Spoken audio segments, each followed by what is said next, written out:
Pues buenas tardes a todas, todas y todes quienes nos acompañan el día de hoy en la última sesión del año del Seminario Ciudad Habitable para Todos y Todas.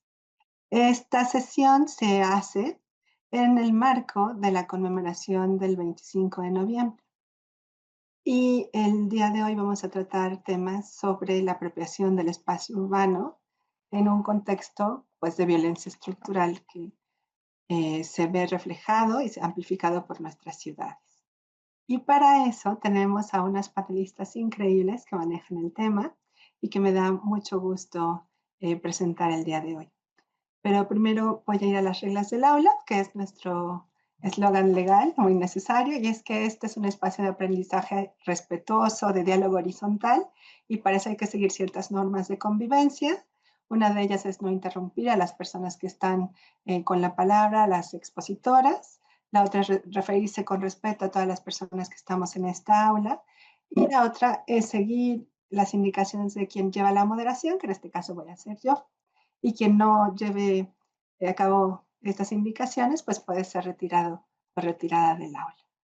Entonces, una vez con ese eslogan legal ya dicho, pues iniciamos este rico diálogo que el día de hoy eh, se titula Mujeres haciendo deporte, apropiaciones del espacio público urbano.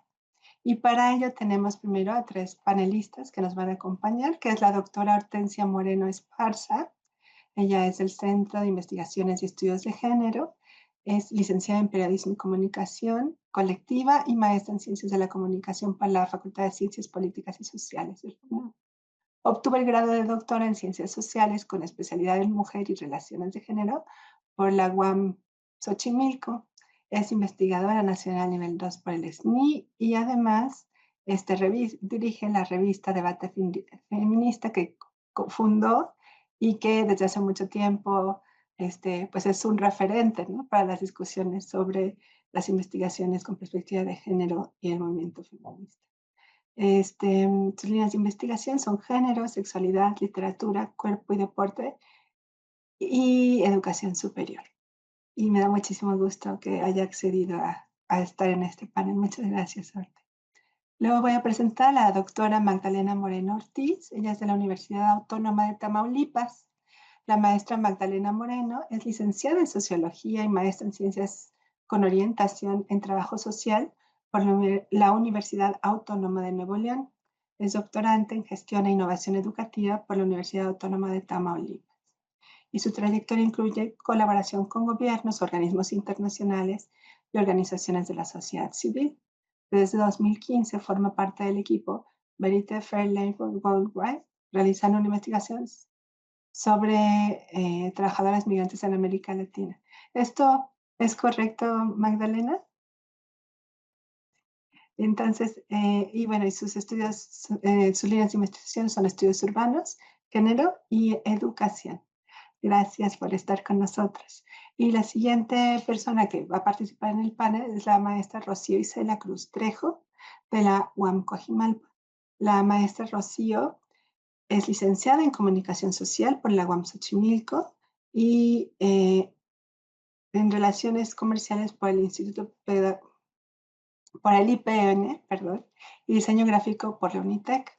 Obtuvo su maestría en Historia del Arte con especialidad en Arte Contemporáneo por la UNAM y actualmente es doctorante en Ciencias Sociales y Humanidades por la UAM Coajimalpa. Sus líneas de investigación se centran en la representación de las mujeres en el cine, la movilidad en la ciudad y la violencia de género.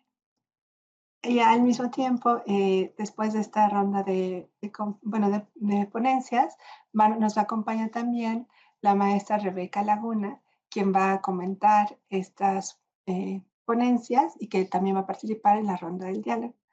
Muchísimas gracias por estar aquí.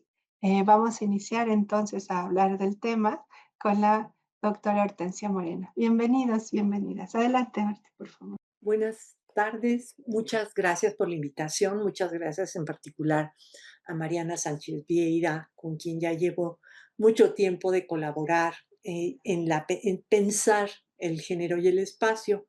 Como siempre me voy por las ramas, preparé una muy sencilla presentación que les voy a compartir Y además voy a poner mi timer, porque siempre me paso. Entonces voy a ahora mismo a decirle iniciar y voy a tener, ay, perdón, déjenme, que no entiendo, es que ya no entiendo los teléfonos, es horrible. Cronómetro, es temporizador, no sé por qué no me deja poner 15 minutos. Aquí está. Ok, entonces empiezo ahora mismo y quería platicar un poquito acerca de las reflexiones que la investigación acerca del género y el deporte me han pues brindado, me han dado la oportunidad de pensar, sobre todo a partir del espacio, el espacio pensado como pues un concepto sumamente abstracto que solamente se puede entender desde pues la propia experiencia. Entonces, mi propuesta para la presentación muy rápida que voy a hacer hoy, y pido una disculpa porque me voy a tener que retirar en cuanto termine yo de exponer, creo que le puse el título Espacio, Cuerpo y Escala porque me parece que es una forma de acercamiento a la pregunta acerca de cómo se vive el espacio en el momento actual en las ciudades desde la perspectiva de género y cómo lo que está involucrado es precisamente pues el cuerpo pensado como eh, un concepto fundamentalmente fenomenológico. Pienso que para ah, abordar la problemática que tiene que ver con el espacio y con el género, sí hay que pensar la relación entre género y espacio desde diferentes escalas. Es decir, hay momentos y hay situaciones y hay contextos en la experiencia del espacio que tienen que ver con como diferentes niveles, y yo lo pensé desde el más elemental hasta el más complejo, y los denominé de esta manera, cuerpo, interacción, estructura social, normatividad, y al final estoy pensando pues en la pregunta que nos convoca en este panel, que es la que propuso Mariana, acerca de qué ocurre cuando las mujeres pues queremos apropiarnos del espacio urbano. Entonces, bueno, comienzo con el tema del cuerpo a partir de una pensadora feminista, Iris Marion Young, que ha reflexionado de manera muy sistemática, filosófica, acerca de cómo los mandatos, lo que denominamos ahora nosotras los mandatos de género, configuran las posibilidades de la acción de los cuerpos de manera diferenciada, de modo que hay formas distintivas de la organización de la acción y el movimiento, dependiendo de si eres hombre o si eres mujer. Digamos que esto, por supuesto, pues no es una norma que se aplique de manera generalizada y así peinando a todas las poblaciones, pero vamos a hablar, digamos, de tendencias que tienen que ver con la forma en que recibimos desde muy temprano en la vida la información acerca de cuál es nuestro lugar en el mundo, cuánto lugar podemos ocupar en el mundo y cómo tenemos que manejar ese lugar, dónde estamos y qué es lo que cómo tenemos que operar en ese espacio para funcionar en términos de género, es decir, para funcionar en términos de mi identidad femenina o de la identidad masculina de alguna persona.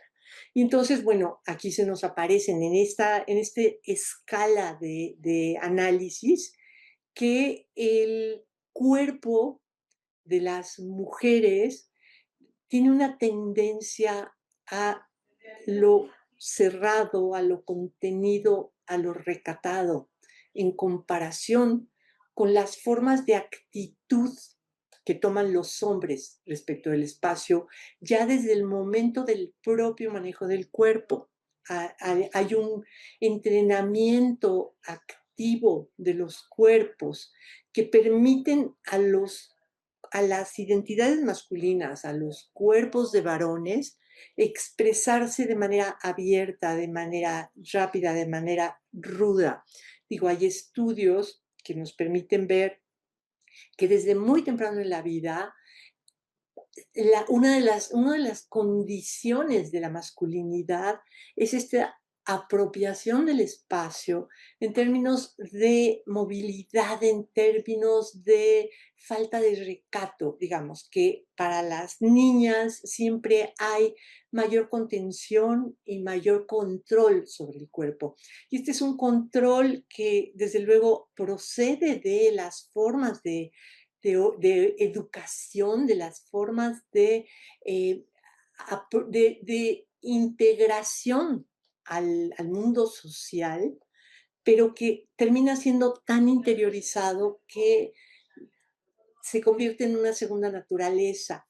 Les pongo ejemplos muy sencillos. Dice Iris Marion Young, las mujeres suelen hacer esto de agarrar el libro, ¿no? O sea, ustedes lo han visto en la calle, ustedes traen algo así sobre el pecho y esto no es algo que hagan los hombres. Esto, para Iris Marion Young, el movimiento de los hombres sería traer el libro aquí y balancear los brazos.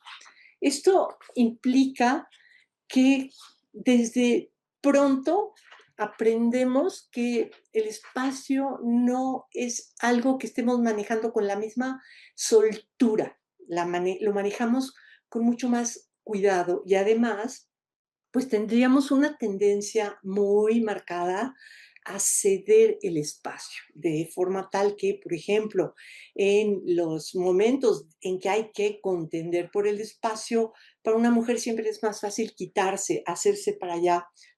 Tendemos a hacernos chiquitas. Este hacernos chiquitas yo creo que es bastante familiar para todas las personas que estudian el espacio en particular y el cuerpo, porque realmente representa un enorme contraste de las conductas inmediatas de las personas y eso tiene que ver con el espacio, ¿no?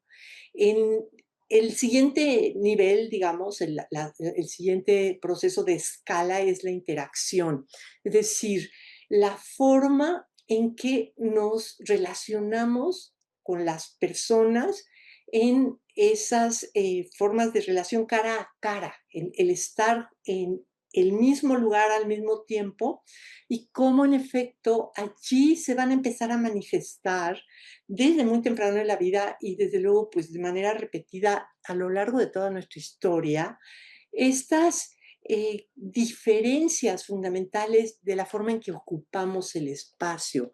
Digamos que en esa pugna por el control del espacio, yo hablo aquí realmente sí, de una disputa del espacio, porque el espacio es un recurso indispensable para la existencia. Y desde muy temprano sabemos que el espacio está, por un lado, disputado y por el otro lado, controlado. Entonces, yo pienso en las relaciones que establecemos en la infancia con las otras criaturas con las que compartimos el espacio y lo que vemos es que en esa pugna por el control del espacio siempre va a ganar aquel cuerpo que ha sido entrenado pues en la apertura y en la capacidad, digamos en la eficacia por ejemplo, de la aplicación de la fuerza del cuerpo.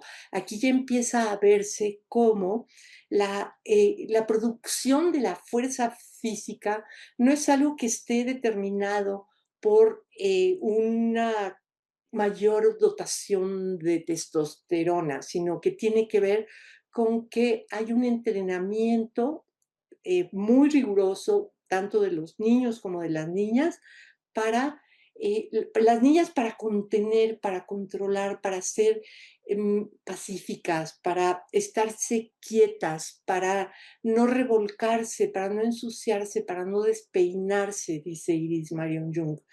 Y en cambio, las criaturas del sexo masculino, bueno, lo que importa es que se muevan y que corran y que se caigan y que se raspen las rodillas y que se trepen por las paredes, digamos, que allí esa diferencia ya implica un entrenamiento previo para el momento de la confrontación con otros cuerpos. Y allí, bueno, pues el control del espacio siempre va a tener que ver con eso de que, miren, piensen cómo son nuestras interacciones en los espacios públicos cuando hay que, por ejemplo, poner el codo, ¿no? En el descansabrazos en el cine y hay una persona que está más grande y que mete el codo y que allí ya se está viendo quién gana el espacio. Y ese ganar el espacio tiene que ver con el género, porque si tú te encuentras con un hombre desconocido en el espacio del cine y te mete el codo, tú te vas a quitar. O sea, no vas a darle el codazo y a decir, no, yo gano. Digamos, si tú en el transporte público te toca alguien que es invasivo de tu espacio porque es más grandote o porque simplemente tiene una manera de sentarse más despatarrada, pues lo que vas a hacer es ceder el espacio, porque no te vas a poner al tú por tú con una persona desconocida, menos si es del sexo masculino, menos si sientes que hay una diferencia física de fuerza o de actitud incluso. Entonces, en las interacciones ya empezamos a ver cómo la posibilidad del control sobre el espacio depende de estos posicionamientos en donde es más fácil para las mujeres ceder y para los hombres parecería que es como natural apoderarse del espacio. Y aquí, bueno, pues las transgresiones del espacio ahí llegarían, digamos, a sus límites máximos en esa invasión del espacio personal que está implicada, por ejemplo, en el acoso callejero. Voy a hablar ahorita un poquito del acoso callejero en el siguiente nivel de las escalas, que sería el tema de la estructura social pensada como la construcción del espacio. Para empezar, bueno, la distinción entre espacio público y espacio privado, pero de manera muy importante, la concepción de que el lugar de las mujeres es el espacio no privado, el espacio doméstico, es decir, el espacio de la casa, porque inclusive en espacios que consideramos privados, como por ejemplo, pues los grandes centros comerciales o las oficinas, las mujeres estamos como en un lugar que no nos corresponde. Y es el espacio doméstico donde tendríamos, bueno, la posibilidad de toda nuestra realización espacial. Y yo he pensado en esta realización espacial, incluso con cómo las mujeres dominamos el espacio doméstico, somos las que sabemos dónde están las cosas. Y bueno, como ya se me está acabando el tiempo a una velocidad increíble, les hablaría de cómo en la estructura social hay una repartición diferenciada de los usos del espacio y del tiempo que tienen mucho que ver con el tema central de este panel, que es el tema de la práctica deportiva. La práctica deportiva está tremendamente generizada en nuestra experiencia. Eso quiere decir que consideramos el deporte una actividad masculina y hay razones que tienen que ver con cómo hemos pues pensado simbólicamente la repartición entre la fuerza y la belleza, diría George Vigarello, pero también de qué forma los derechos acerca de los usos del espacio y del tiempo están diferenciados de manera tal que parecería que a las mujeres se nos niega, por ejemplo, el derecho al juego y el derecho al ocio. Entonces, ciertamente el espacio público y el espacio privado van a reflejar y van a desarrollar toda esta diferenciación y la van a acentuar con prácticas que son prácticas corporales muy fuertemente enraizadas en nuestras interacciones sociales, por ejemplo, en el acoso callejero. El acoso callejero es una práctica de control del espacio y lo que hace el acoso callejero es señalar de manera muy puntual que las mujeres que salimos a la calle, que las mujeres que estamos en ese lugar, no tendríamos que estar allí. Que si estamos allí, estamos corriendo el riesgo de que alguien nos diga algo o nos toque o nos agreda de alguna manera. Y eso, pues, digamos que va modificándose y se va discutiendo y sigue estando presente. Digo, yo pienso, por ejemplo, el hecho de que nuestros transportes públicos, los que pertenecen al Estado, tienen que estar necesariamente segregados, o sea, el metro, el metrobús, los trolebuses tienen que tener una sección de mujeres y esto pues habla de que tenemos un problema fuerte con el espacio. Ya pasaron mis 15 minutos, cierro muy rápidamente con el tema de la inseguridad, porque me parece que es fundamental para entender por qué muchas mujeres no pueden entrar al espacio deportivo pensando precisamente en que llegar al espacio deportivo significa un proceso de movilidad en una ciudad sumamente complicada y además que hay una percepción de inseguridad de las mujeres mucho mayor que la que tienen los hombres. Y aquí, bueno, hablaría del toque de queda virtual, que es que nos hacen saber desde muy pronto en la vida de que las mujeres nos tenemos que guardar temprano en nuestras casas y no salir en la noche y menos solas. Por último, creo que si hay un trabajo de apropiación del espacio y que aquí yo señalaría básicamente tres factores que me parecen muy importantes de discutir. Uno es el deporte como posibilidad de una forma diferente de experimentar el propio cuerpo en términos de su propia posibilidad de ejercer fuerza y velocidad y esas cosas. También como posibilidad de experimentar maneras diferentes de compartir el espacio y ciertamente la necesidad de nuevas estructuras espaciales en toda la construcción del espacio urbano, tanto en transporte como en instalaciones. Y bueno, por último, si tuviera yo tiempo, les diría cuál es mi idea de cómo tendríamos que pensar el deporte en un mundo menos imperfecto que el que tenemos ahora. Muchísimas gracias por su atención. Muchas gracias, doctora. Qué, claridad y profundidad de la reflexión, y creo que sitúa muy bien el tema de hoy, ¿no? S Creo que tenemos un poquito de tiempo, no sé si quieres, Gracias, gracias, Mariana. Lamentablemente me tengo que ir, les pido una disculpota, pero tenía yo otro compromiso y me lo dieron en un momento, o sea, me comprometí para 2 cosas. Perdón, y pues ahí luego veré yo la grabación, por favor, me mandan la liga. Un abrazo a todas y pues luego me pongo al corriente con sus participaciones. sí, Bye. muchísimas gracias, hasta luego. Perfecto, pues, ahora vamos con, teniendo esto en mente, ¿no? De dónde estamos hablando, el deporte, el cuerpo, el espacio, la violencia, también con este proceso de, este, pues, de exclusión o no, de decir qué cuerpos sí, qué cuerpos no, quiénes podemos estar en la ciudad y quiénes no, y desde una perspectiva, por supuesto, de género, pero también creo que ahí cabe llevar la reflexión a otros tipos de cuerpo, ¿no? A cuerpos con discapacidades, a edades, etcétera. Entonces, vamos a tocar dos estudios de caso. Uno es sobre las personas que hacen ciclismo y otro es sobre las personas que hacen, ¿cómo se dirá este deporte? ¿Running? ¿O qué?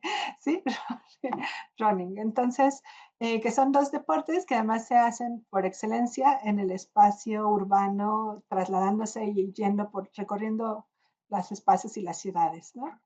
Entonces, si les parece, vamos a continuar con estos estudios de caso y entonces le doy la palabra a la maestra Magdalena Moreno Ortiz. Adelante, Magdalena, por favor. Listo, ya tengo audio. ¿Me permiten compartir pantalla, por favor? Bueno, primero, muchísimas gracias al programa universitario de estudios sobre la ciudad de la UNAM por esta invitación. Yo soy Magdalena Moreno, soy socióloga efectivamente y bueno, también soy corredora, soy runner y he participado en diferentes clubes deportivos, especialmente del noreste de México y ahora aquí en Ciudad de México. Este artículo que vamos a ver a continuación fue publicado este año en una revista de antropología que se llama Revista Sárance, donde si lo gustan ver en extenso, del Instituto Otavaleño de Antropología de Ecuador. Y bueno, pues debo de decir, para empezar, que esta investigación no nació solo de un interés teórico, nació de un cuerpo ausente, del homicidio de una caminadora en Tamaulipas y a quien se le adjudicó que tenía tendencia suicida. Y después de ello, una ola de acosos y ataques a corredoras que implicó cambio de rutas. Y frente a este hecho, la pregunta se volvió apremiante. ¿Cómo habita, cómo se resiste en un espacio urbano, en un lugar donde las corredoras nos movemos diariamente para ejercer una práctica deportiva? Y bueno, pues en muchas ciudades del continente, correr implica una negociación con el entorno, espacios no diseñados para la práctica deportiva que se reapropian desde un cuerpo que está en movimiento, ¿sí? Esta práctica se convierte así en una forma de habitar y resistir en una ciudad desigual, una respuesta encarnada, por decirlo de alguna manera, al miedo y a una reclamación al derecho a estar. Entonces se transforma momentáneamente el urbano desde una experiencia que es a la vez personal, pero es también política, ¿sí? Lo vamos a ver, esta investigación la vamos a estar, se aborda desde el giro afectivo, desde Sara Ahmed, donde plantea que los afectos no son emociones privadas, sino que son fuerzas relacionales que orientan a los cuerpos en el campo, en el espacio, y desde esta perspectiva, correr no es simplemente un ejercicio físico, sino una práctica afectiva que combina gozo, pero también miedo, vigilancia y agencia, moldeando la forma en que los cuerpos habitan y perciben la ciudad. Entonces, estos autores van a guiar este estudio de Sara Ahmed, Lara en inciso y desde luego Rita Segato. Bueno, partimos de que el cuerpo que corre no solo se adapta al espacio, sino que también lo produce y lo transforma. Es decir, no somos un agente pasivo que realiza una práctica, sino al mismo tiempo, conforme se va usando el mismo espacio lo estamos modificando con nuestra práctica. Las mujeres runner enfrentan una violencia estructural muy de la mano lo que comentaba ahorita la maestra Hortensia, que el espacio es un espacio de disputa, ¿sí? Y en términos de Bourdieu habitan un campo de poder y resignificamos con nuestra presencia de corredoras como un capital simbólico, ¿sí? Entonces, esta reapropiación del espacio no ocurre sin resistencia, como advierte Segato, ya que las formas de violencia callejera no son desvíos individuales, sino son mecanismos funcionales del patriarcado que buscan devolvernos al ámbito privado, al lugar que de acuerdo al patriarcado es el que nos pertenece. Entonces, para este estudio hizo una investigación de tipo mixto, ¿sí? Situado, se hizo una aplicación de un cuestionario que primero trabajé con 8 runners y unos coach que me hicieron algunos ajustes, luego hice un cuestionario digital que envié vía WhatsApp, que se trabajó en software RStudio, después apliqué unas entrevistas semiestructuradas que se analizaron en el software Masqueda, y bueno, esto es una etnografía también, que trabajé en una app que se llama Obsidian, a partir como de una bitácora digital que estuve realizando durante este periodo de levantamiento y donde se dieron todas estas situaciones de acoso en esta ciudad donde yo estaba en el club deportivo. Trabajé para este estudio con estas dimensiones, una trayectoria corporal y subjetiva, qué motivaba correr, por qué corríamos, ¿sí? Los afectos y las violencias urbanas, las estrategias afectivas y relacionales, porque era importante también saber cómo influye al correr sola o acompañada. Eso también va a ser sustantivo en este estudio y va a marcar una diferenciación significativa entre hombres y mujeres. Las relaciones socioafectivas, o sea, qué papel juegan los vínculos en estas pertenencias a los clubes de corredores y corredoras. La resignificación del campo urbano, que esto fue una dimensión transversal, sí, qué significa correr en el espacio. Y un conocimiento encarnado en el sentido de qué aportó la autoetnografía a un análisis o a un estudio como el de los runners. Bueno, vamos a revisar los resultados. Primero, ¿por qué corremos? Ahí observamos que el 55% corre desde hace más de 4 años, o sea, en esta muestra de 81 es una práctica ya arraigada, y cambia por la edad el motivo. Por ejemplo, de 26 a 35 es un tema más de imagen, pertenencia; de 36 a 55 más de autonomía, de goce; y de 56 a 70 más un tema de salud. ¿Sí? Correr, aquí nos percatamos de que no es solo ejercicio, sino es un proceso de subjetivación, es decir, qué nos hacemos a nosotros o cómo nos sentimos nosotros al estar corriendo, qué significado tiene para nosotros. Ahora, respecto a afectos y violencias urbanas, hay una pregunta específica que dice, por ejemplo, si ha sentido miedo al correr. Y de eso, pues observamos precisamente que 56% de los hombres nunca sintió miedo y solo el 18.7% de las mujeres pudo decir lo mismo. Cuando vamos un poco más a profundidad, las causas del miedo, ¿sí? Se distinguen muy claramente. Para los hombres el miedo es esporádico o se dirige por animales. Un 25% directamente no siente miedo. Esta división sexual del miedo se materializa en el acoso. Para las mujeres, el acoso no es una anécdota, es verbal, 35%, es física, 17%, es un mecanismo cotidiano de disciplina que tiene que redefinir rutas, horarios o este derecho a la ciudad, este derecho a habitar la ciudad. Entonces, si se dan cuenta, no es una diferencia de grado, sino de naturaleza. Las mujeres habitan una ciudad paralela cartografiada por la amenaza. Sí, es que como que pareciera que son dos ciudades, dos maneras diferentes de sentir y vivir la ciudad. Ahora, es muy importante cuando surgen las preguntas del correr en grupo. Dimensión, estrategias afectivas y relacionales. Las mujeres corren más frecuente en grupo. Los motivos: la protección, pertenencia, vínculo emocional. El running en grupo produce alineaciones afectivas. Correr en grupo no es solo una preferencia práctica, es una estrategia afectiva y política. Las corredoras construyen redes que resignifican la ciudad, fortalecen la confianza corporal y transforman el miedo en fuerza colectiva. Es una forma de cuidarse en movimiento. Ahora, vamos a ver un poquito más detalladamente esta tabla. A ver, espero que vayamos bien de tiempo.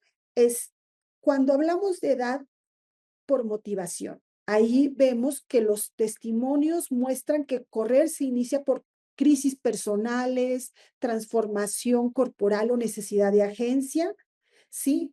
Eh, Cuando vemos el tema de sexo por miedo o causa de miedo, vemos testimonios como es que no es que me haya pasado algo, pero corro alerta todo el tiempo.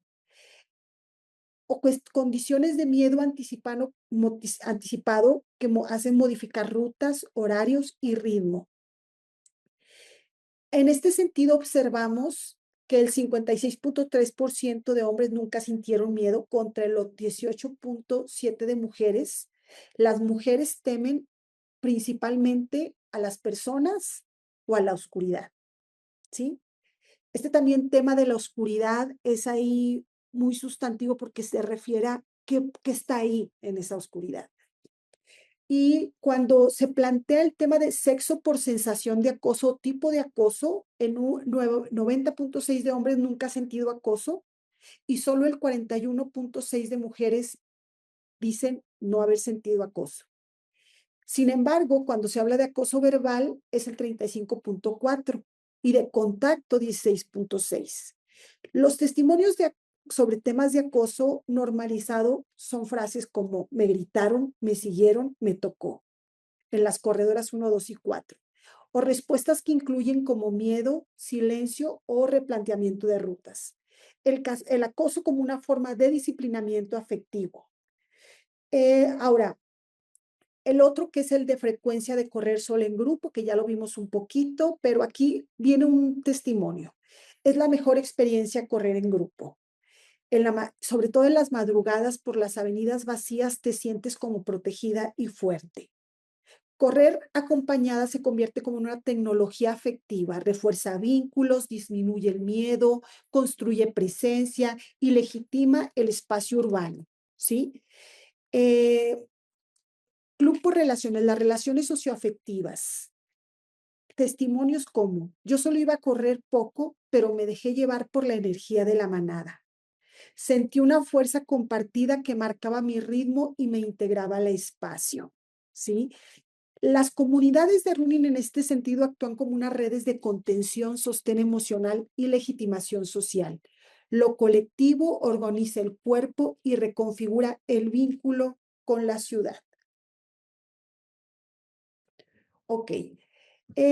Algunas de las limitaciones que considero que tiene este estudio, pues es que fue una muestra no probabilística con clubs de diversos estados de la República, de Tamaulipas, de Ciudad de México, de Coahuila, y de Nuevo León. Fue un cuestionario distribuido entre redes organizadas, es decir, son clubs establecidos, no hay corredores que eran en solitario, como también desde luego hay. Eh, las categorías como miedo y acoso considero que requieren analizarse con mayor matiz, sí rescatar la profundidad cualitativa de las narraciones. Y creo que la autoetnografía aporta una perspectiva situada, pero implica también desafíos de reflexividad. Algunas de las conclusiones es bueno que correr no es neutral, es resistir, es habitar y es disputar. Que lo que este estudio muestra es que correr en ciudades desiguales no es una actividad neutra, es una práctica afectiva y política, que las mujeres runners enfrentan violencia, miedo y vigilancia constante, y pese a ello reconfiguran el espacio urbano mediante estrategias colectivas y de cuidado y de resistencia, que el running revela cómo los cuerpos vulnerabilizados habitan y disputan la ciudad. La autoetnografía muestra que el conocimiento también se produce desde el cuerpo en movimiento. Correr no es solo ejercicio, es territorio, es subjetividad, es agencia. Lo que está en juego es el derecho a habitar el espacio público sin miedo, la necesidad de urbanismo con enfoque de género y afectividad, la urgencia de reconocer que la ciudad también se corre, se siente y se resiste desde el cuerpo. El, el, el grupo que se junta no solo por gusto, sino como un escudo afectivo, el que se convierte la carrera de la mañana en un acto de presencia colectiva y de cuidado mutuo. Cada mujer que siguió corriendo, que rehizo su ruta, no para encerrarse, sino para seguir habitando el espacio, es un cuerpo que insiste.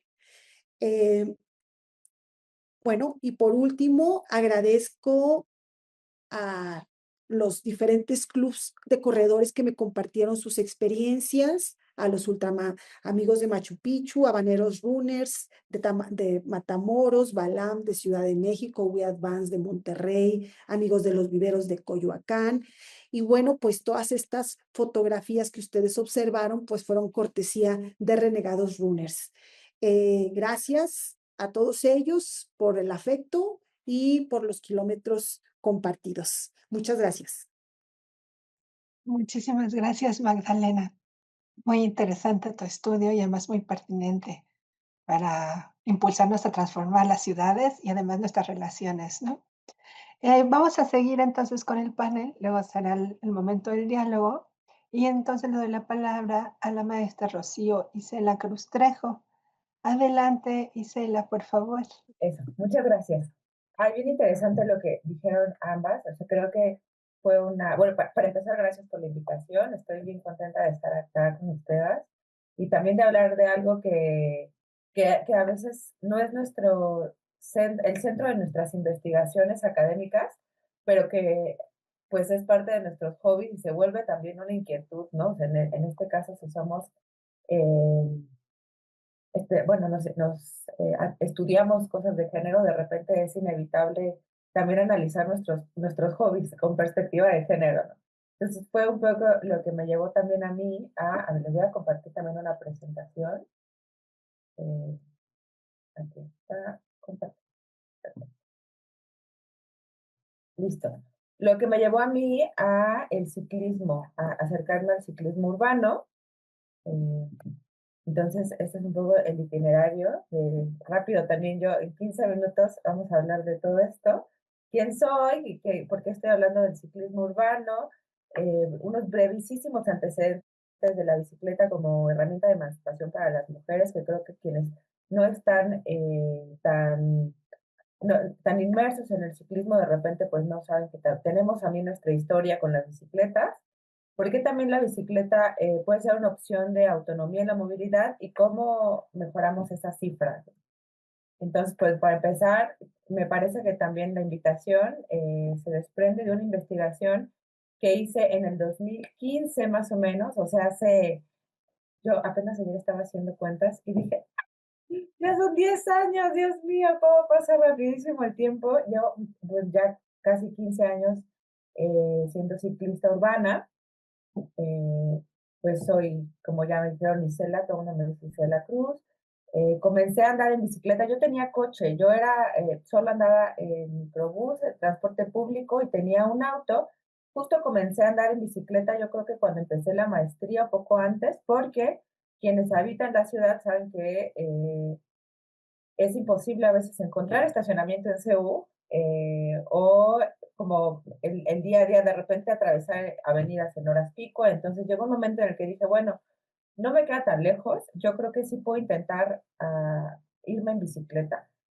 Pensemos que eso fue hace 10 años. La infraestructura ciclista, y me gustaría que pusiéramos en perspectiva, la infraestructura ciclista ha crecido un montón en la Ciudad de México en los últimos 10 años.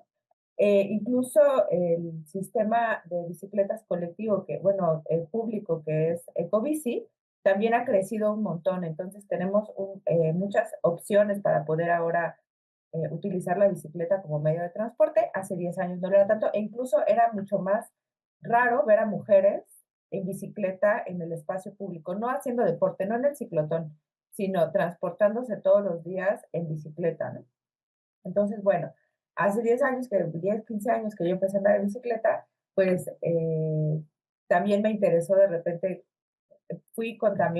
me parece que eso es algo que tenemos en común, en este caso, las runners y quienes andamos en bicicleta. O sea, que el primer acercamiento con el ciclismo, vamos a grupos, ¿no? O a clubes de ciclismo, a colectivas ciclistas, en donde podamos sentir que, bueno, si se nos poncha una llanta, no voy a estar en medio de la nada sin saber qué hacer, o pues si necesitamos consejos sobre rutas, sobre cualquier cosa que tenga que ver con talleres de bicicletas, siempre va a haber alguien a quien pedirle ayuda, ¿no? Entonces me acerqué en ese momento con colectivas ciclistas que tenían rodadas en días específicos de la semana, también por niveles, y allí conocí a muchas amigas, y entonces empezó a surgir en mí la pregunta no sobre qué era lo que impedía que las mujeres tomaran la bicicleta como medio de transporte, porque me pareció en ese momento que ese era un lugar común, que bueno, o sea, todas sabemos que hay falta de infraestructura, hay inseguridad, hay mucho temor sobre la ciudad, pero también sobre nuestras capacidades físicas.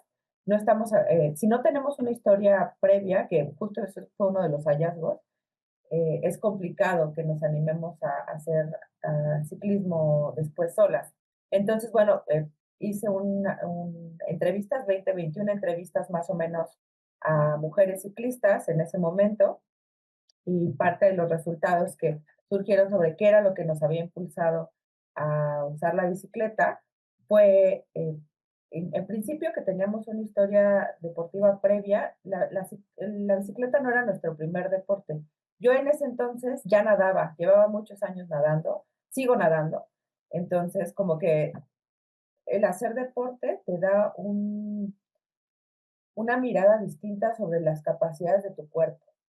Entonces, cuando comienzas a pensar si eres o no capaz de andar en bicicleta, dices, quizás no al principio no puedo hacer distancias tan largas, pero seguro que lo voy a lograr. Entonces, muchas de las mujeres a las que entrevisté ya hacían otro deporte, no era su primer deporte. También cuando les preguntaba sobre quién les había enseñado, cómo habían aprendido a andar en bici, generalmente era el padre, ¿no? Como que al menos en la primera infancia, quienes les habían enseñado a andar en bicicleta. Incluso varias de ellas me decían que sus papás las llevaban a la escuela en bicicleta. Digo, ahora ya no sé, estas nuevas generaciones, así ya hablo como señora de edad, pero estas nuevas generaciones no sé cuáles sean sus referentes porque me parece, insisto, que las cosas han cambiado muchísimo en 10 años. O sea, yo creo que en aquel momento, si tú googleabas mujer en bicicleta, aparecían edecanes en bicicleta, ¿no? O sea, no mujeres reales, que también me parecía en ese momento que era un punto a resaltar. Pero bueno, y por último, el que cuando yo les preguntaba a ellas cómo se veían a sí mismas en bicicleta, me decían que ellas desde niñas siempre habían sido como, entre comillas, medio hombres, porque les gustaban cosas como de ejercicio físico. Entonces me llamaba mucho la atención cómo el ejercicio parece que, como es de acuerdo a los mandatos de género, una cosa exclusiva de los varones, las mujeres que hacían ejercicio o andaban en bicicleta se autopercibían como medio andróginas, aunque bueno, sabemos que no tiene ningún vínculo con eso. Entonces, bueno, si quieren conocer la investigación completa, las invito a ver, por ahí les puse el QR, viene en ese primer libro, porque esta investigación la presenté en el primer Congreso de Género y Espacio, de donde se desprende el libro Desigualdad de Género y Configuraciones Espaciales. Ahora, quería justo acotar el que ahora sigo usando la bicicleta, la uso en menor medida justo porque ya tengo un bebé. Entonces, tuve un bebé hace año y medio, tiene 1 año, 5 meses. Entonces, eso representa nuevos retos para la movilidad en bicicleta. Pero bueno, ahorita lo vamos a ver rápido. También, bueno, quería hacer como una breve acotación a que fui parte de una colectiva que se llamaba Mujeres en Tránsito, que éramos puras mujeres en bicicleta, y que era lo que más nos preocupaba en ese momento, que sigue, o sea, esto es un tema recurrente a todos los deportes que ocupan el espacio público, el acoso, ¿no? El acoso en el espacio público. Entonces hacíamos rodadas, hacíamos cosas en el espacio público para visibilizar el acoso. Ok, ya brevemente, ¿no? En lo que les decía sobre la bicicleta como herramienta de emancipación. O sea, pensemos que a finales del siglo XIX, pues las mujeres no tenían otra forma de moverse, salvo que las llevaran los varones de un lado para otro, ¿no? Entonces siempre nuestra movilidad dependía de otros o sobre todo de otros. Entonces, para las mujeres la bicicleta por eso es que representó una herramienta de emancipación, en el sentido en el que les permitió ir a donde quisieran, el momento en el que quisieran, y solamente depender de su cuerpo. Y también por otro lado les permitió hacer cambios en su estilo de vida, porque también el ejercicio era algo mal visto en las mujeres. Obviamente, esto escandalizó a la sociedad en su momento y pues había médicos que decían que las mujeres después les iba a dar cara de bicicleta, que era como una cara así enojona, ¿no? Por el esfuerzo físico, entonces que así se iban a quedar para siempre. Y bueno, también, que me parece no un dato menor, sino que implicó cambios en la vestimenta. Entonces las mujeres debieron dejar de lado sus faldas largas porque eran estorbosas para andar en bicicleta y comenzaron a utilizar los bloomers, que son estos que vemos en la imagen intermedia, pero que además abrió un debate sobre cómo la misma ropa que usamos a veces las mujeres impide nuestra movilidad, ¿no? Entonces, bueno, ahora quizás ya no tenemos este problema con los corsets y la falda, pero pienso también en cómo que se ha también discutido mucho en algunas líneas feministas antropológicas, el cómo nos afecta, por ejemplo, en los pantalones que no tienen bolsas, ¿no? O el cómo la ropa tan ajustada hace que también perdamos la posibilidad de guardar cosas, ¿no? Las uñas largas, el cómo también eso impide nuestra movilidad. Que bueno, esa es una problemática distinta, pero en conclusión, el que la movilidad es un derecho que te da acceso a otros derechos y que no hay que perder de vista eso. O sea, es una herramienta de emancipación porque nos permite ir a la escuela, nos permite ir de compras, nos permite ir al médico, ¿no? Entonces, bueno, es importante considerar. Ahora, lo que hemos estado charlando hasta ahora es de cómo también la movilidad urbana no es neutral, nos movemos diferentes hombres y mujeres, y que en este sentido las mujeres, y por eso puse ahí también esta imagen, ¿no? Las mujeres, ¿cómo hacemos nuestros trayectos? Pues en trayectos en cadena o poligonales, que es, y seguramente cualquier mujer puede sentirse identificada con esto, y estamos planificando de, claro, voy por el niño, de regreso paso al súper, y luego igual necesito también papel de baño, paso por esta cosa, pero paso también a la... Entonces hacemos varios recorridos y a veces esos recorridos se ven, son difíciles de resolver solo con el transporte público.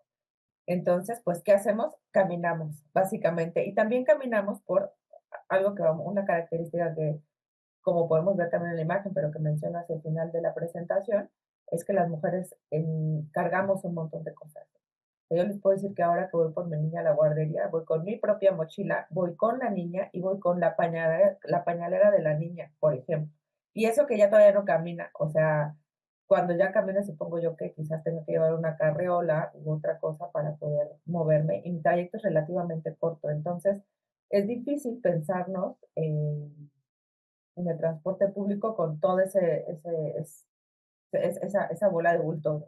Entonces, bueno, también por eso mismo hacemos mayor uso del transporte público que del privado, porque además, aunque no hay cifras disgregadas por género sobre quiénes tienen la prioridad en el uso del automóvil, sí, podemos, o sea, sí en entrevistas y en estudios se ha visto que quienes generalmente utilizan el auto cuando es un auto familiar son los varones.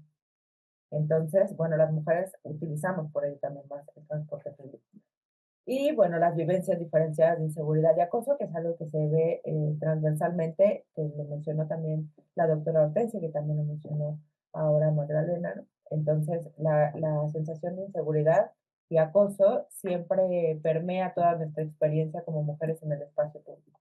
Entonces, bueno, quería que viéramos esta tablita, que este es del 2017, sobre cómo es que hacemos uso del transporte de hombres y mujeres y vemos cómo eh, en mayor porcentaje hacemos uso del transporte público no masivo, que ¿qué quiere decir esto? Pues son los trolebuses, los camiones, o sea, todo lo que no es el metro. Ahora el cablebús, ¿no? Entonces, esto también, ¿por qué? Pues porque, digo, yo siendo mujer puedo decir que quizás porque es lo que nos permite acercarnos a rutas un poco más específicas y por otro lado que es más cómodo viajar con bultos. Bueno, también caminar en la calle, que es algo que ya había comentado. En menor medida el uso del automóvil, y que también, por ejemplo, aquí es interesante ver el cómo el taxi, ¿no? O sea, el que cuando tenemos la posibilidad y traemos muchos bultos, pues ya, un automóvil. Que eso es interesante porque además ahora se hizo otro estudio sobre los centros de transferencia en transporte, Tasqueña, Indios Verdes y no me acuerdo cuál es el otro, en donde las mujeres decían, bueno, si tuvieran, les preguntaban si tuvieran oportunidad o tuvieran mayor poder adquisitivo para poder viajar en otro medio de transporte que no fuera el público, si lo harían, y pues claro, todas las mujeres, si yo tuviera más dinero, por supuesto que viajaría en Uber todos los días, ¿no? Entonces, el entender que también no es que nos movamos en transporte público porque nos super encante, sino más bien pues porque no tenemos, es el transporte al que tenemos acceso por el poder adquisitivo, ¿no? O sea, no perder tampoco de vista eso.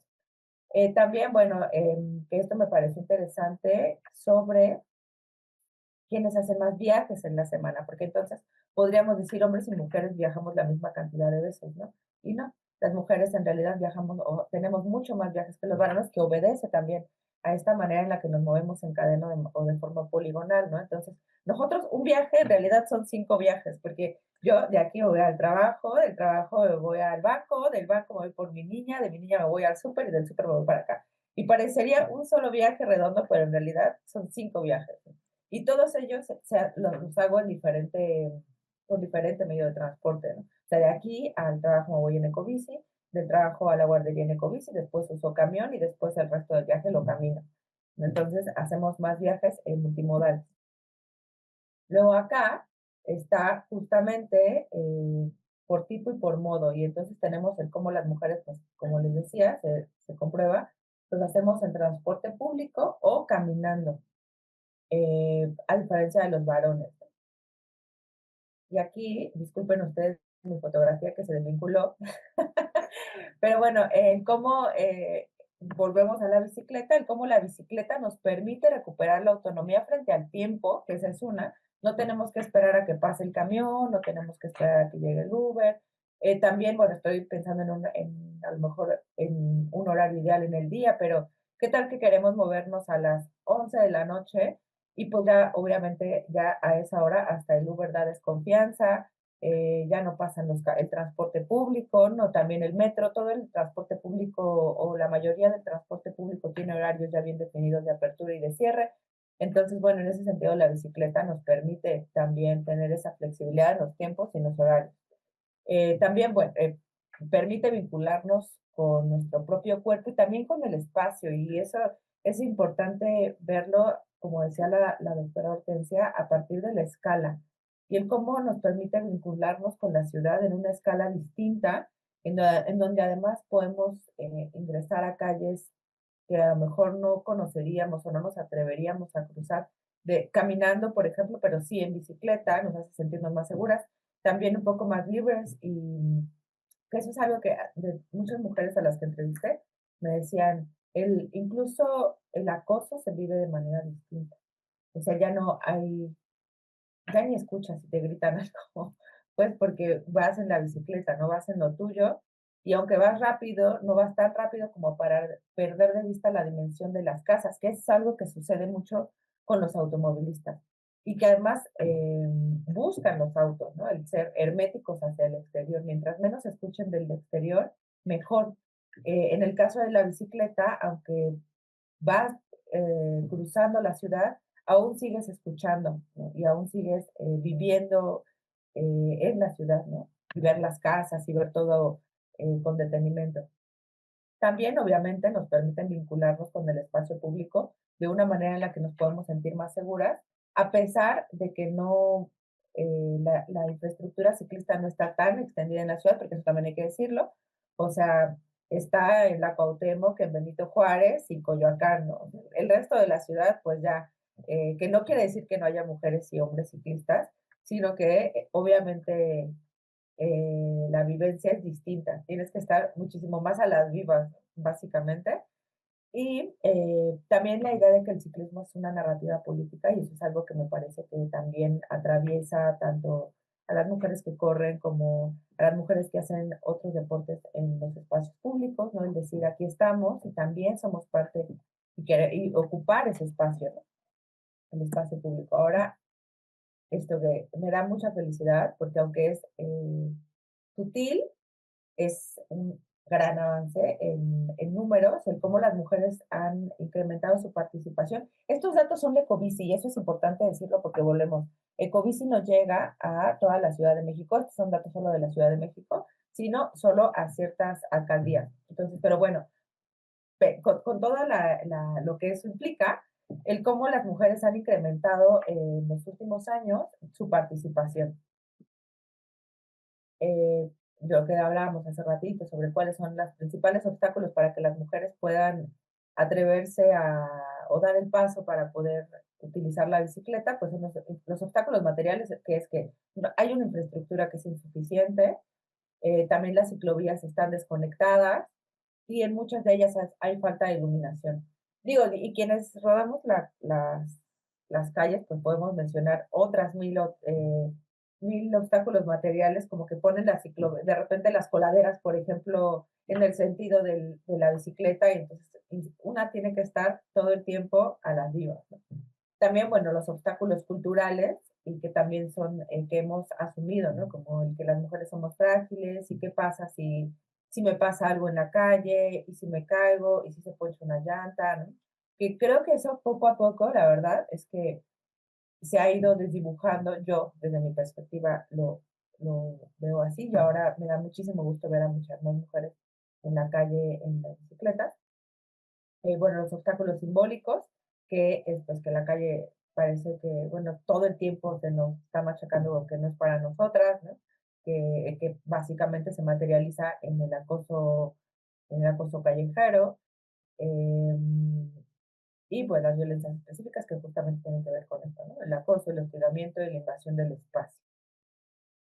Eh, También lo que les comentaba sobre el que yo también ahora, como, o sea, no es como que la bicicleta sea para todas en todos los momentos de la vida y en todos los casos, porque hay limitaciones que es imposible no mirar, como cuando las mujeres llevamos un montón de bultos, cuando las mujeres tenemos más de un hijo, a lo mejor, ¿no? O sea, no puedes cargar con todo eso en una bicicleta. Aquí les puse una foto de mi amiga Bere, que justo acaba de tener su bebé, tiene casi la misma edad que la mía.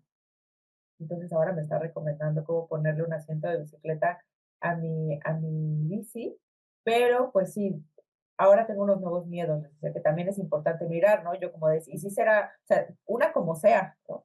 Pero y la criatura, o sea, y si me empuja un coche, pues una como sea, pues te levantas pero si me caigo con la niña y también pues su cuello, o sea, como otras implicaciones sobre el qué tanto se puede usar la bicicleta y qué tan seguro es. Todos esos temores que nunca me habían pasado en los últimos 10 años, ahora me han aflorado. Entonces, bueno, que eso es algo también muy peculiar de la movilidad de las mujeres, porque justamente es de acuerdo con las encuestas de origen-destino, las mujeres realizamos casi la totalidad de los viajes que tienen que ver con el cuidado. Y no solamente de niños, sino también, bueno, niños y niñas, sino también pues de ancianos, ¿no? Entonces, completamente de acuerdo si ustedes me dicen, bueno, sí quiero andar en bici, pero tengo que cuidar a mi mamá, ¿no? O tengo que tengo que cargar cosas, tengo que cargar con mi mamá, pero también tengo que cargar con, o sea, ¿no? Entonces, eso es claro, por supuesto que es una limitación y es una mayor limitación si no hay una infraestructura que nos pueda dar la seguridad de que, de que nuestro trayecto va a no tener contratiempos. Entonces, bueno, ¿qué condiciones son las que permiten que las mujeres se sumen al uso de la bicicleta? Pues para empezar, mayor representación de las mujeres utilizando bicicleta. Me parece que eso es importante, que también en los medios de comunicación veamos referencias de mujeres en mayores rangos de edad también, porque a veces cuando pensamos en las mujeres en el deporte y vemos imágenes, parece que solo las mujeres entre 20 y 30 años hacen deporte, y claro que no. Entonces, entender un rango mayor de representaciones de mujeres o mujeres con cuerpos diversos, ¿no? También, que haya mayor fomento al deporte, porque también de acuerdo con los estudios, las mujeres dejamos de hacer deporte después de la pubertad.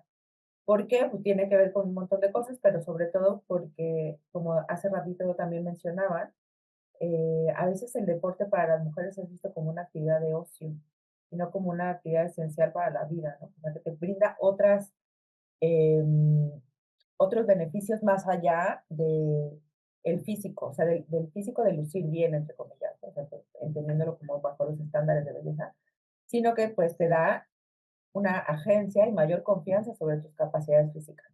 Entonces, bueno, mayor fomento al deporte de las mujeres, también la infraestructura que me parece vital, y, y justo a eso va este último punto que les puse, que es entender el ciclismo urbano como transporte más allá de como deporte, porque también a veces se entiende, cuando se piensa el ciclismo urbano como un deporte, las mujeres te dicen, yo no tengo tiempo para eso, por ejemplo, porque lo pensamos como algo de hobby y las mujeres nunca tenemos tiempo.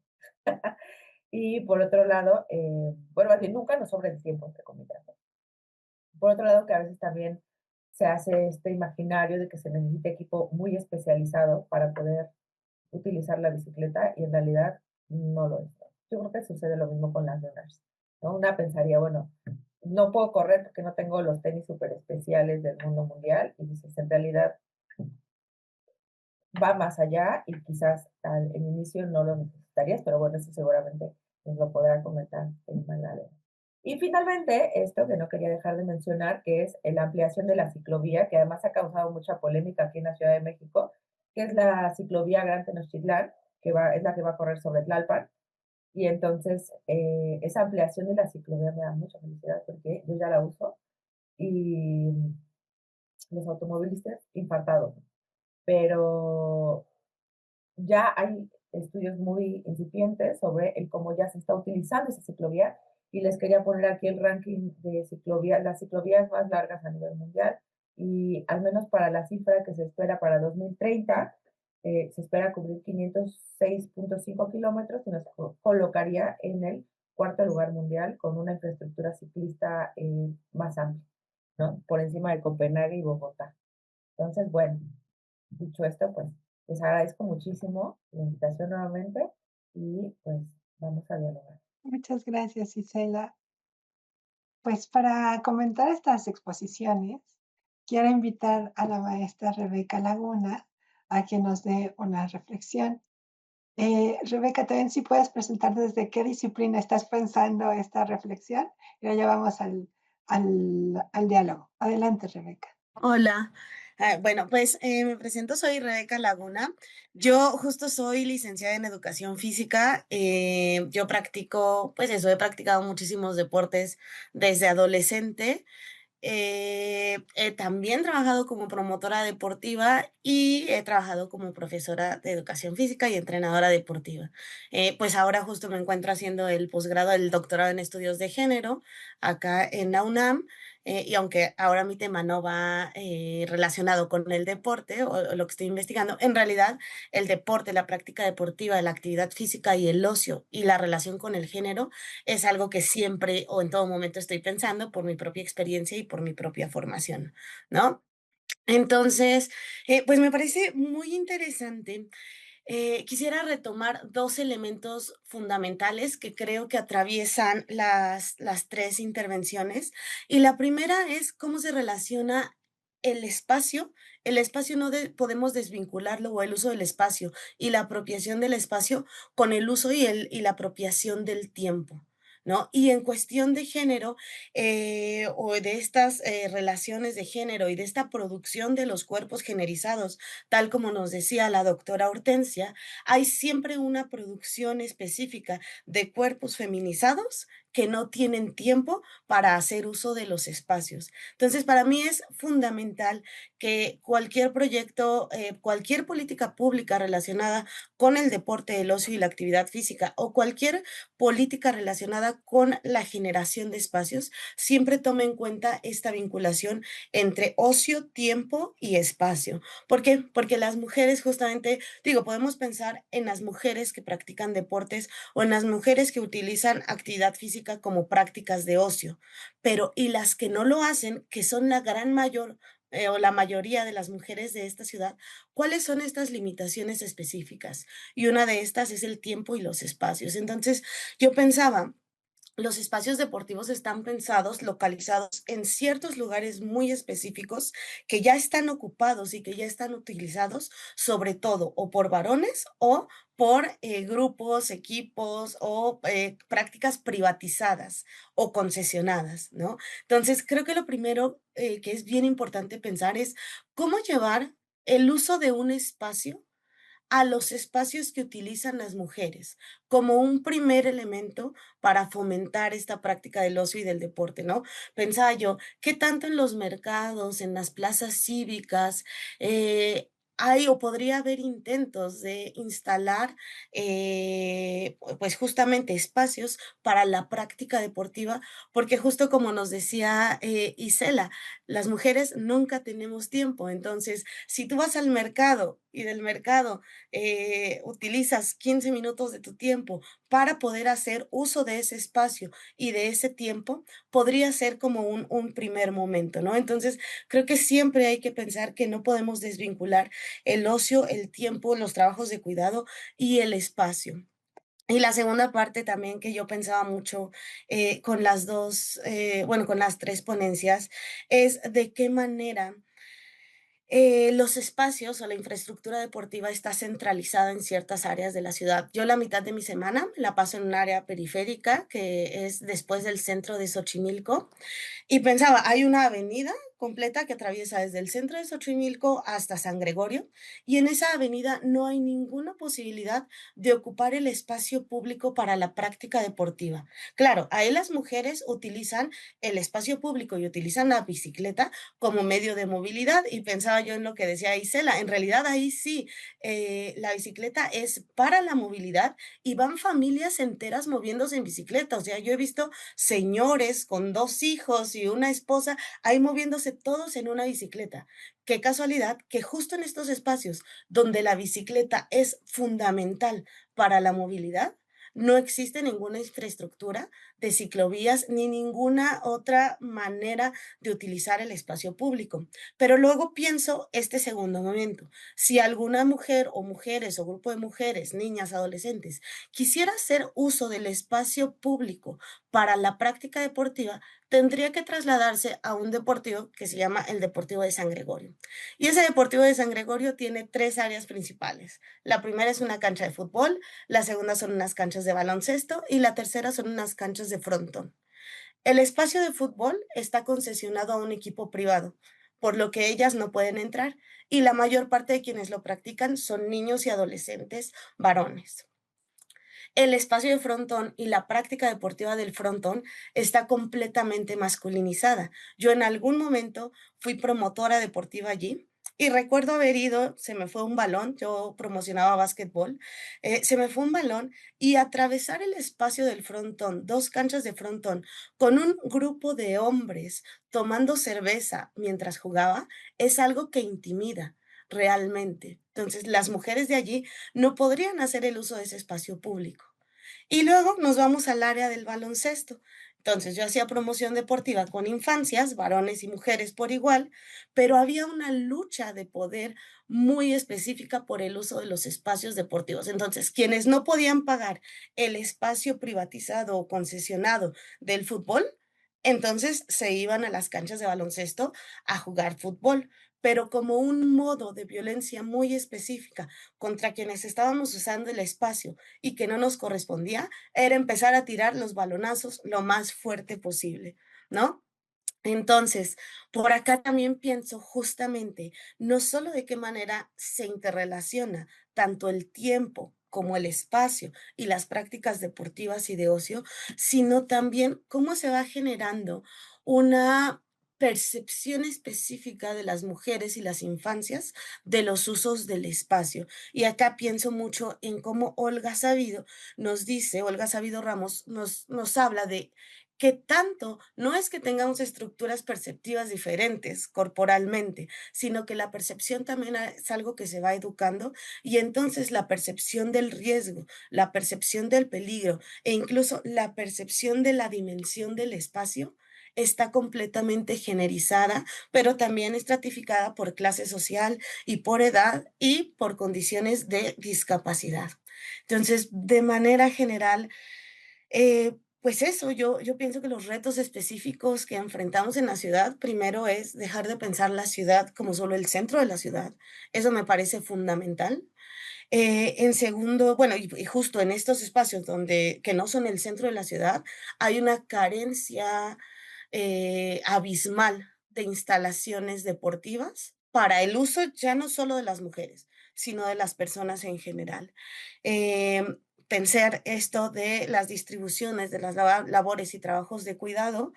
eh, y por último, el pensar en políticas públicas que justamente, como decía Isela, no tanto fomenten, sino que inviten y posibiliten, sobre todo posibiliten que las mujeres hagamos uso de los espacios públicos, pero también del ocio y de los tiempos para el ocio y la práctica deportiva. Entonces, pues ese sería de manera general mi comentario y ahorita podríamos pues, seguir dialogando. Gracias. Muchas gracias, Rebeca.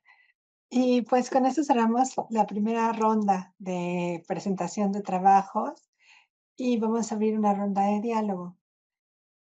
Para ello tenemos unas preguntas guía que le hice llegar a las panelistas y a la comentarista, pero también me gustaría que quienes participan en este panel, si lo pueden pensar, también se pueden levantar la mano y compartir como reflexiones sobre el tema.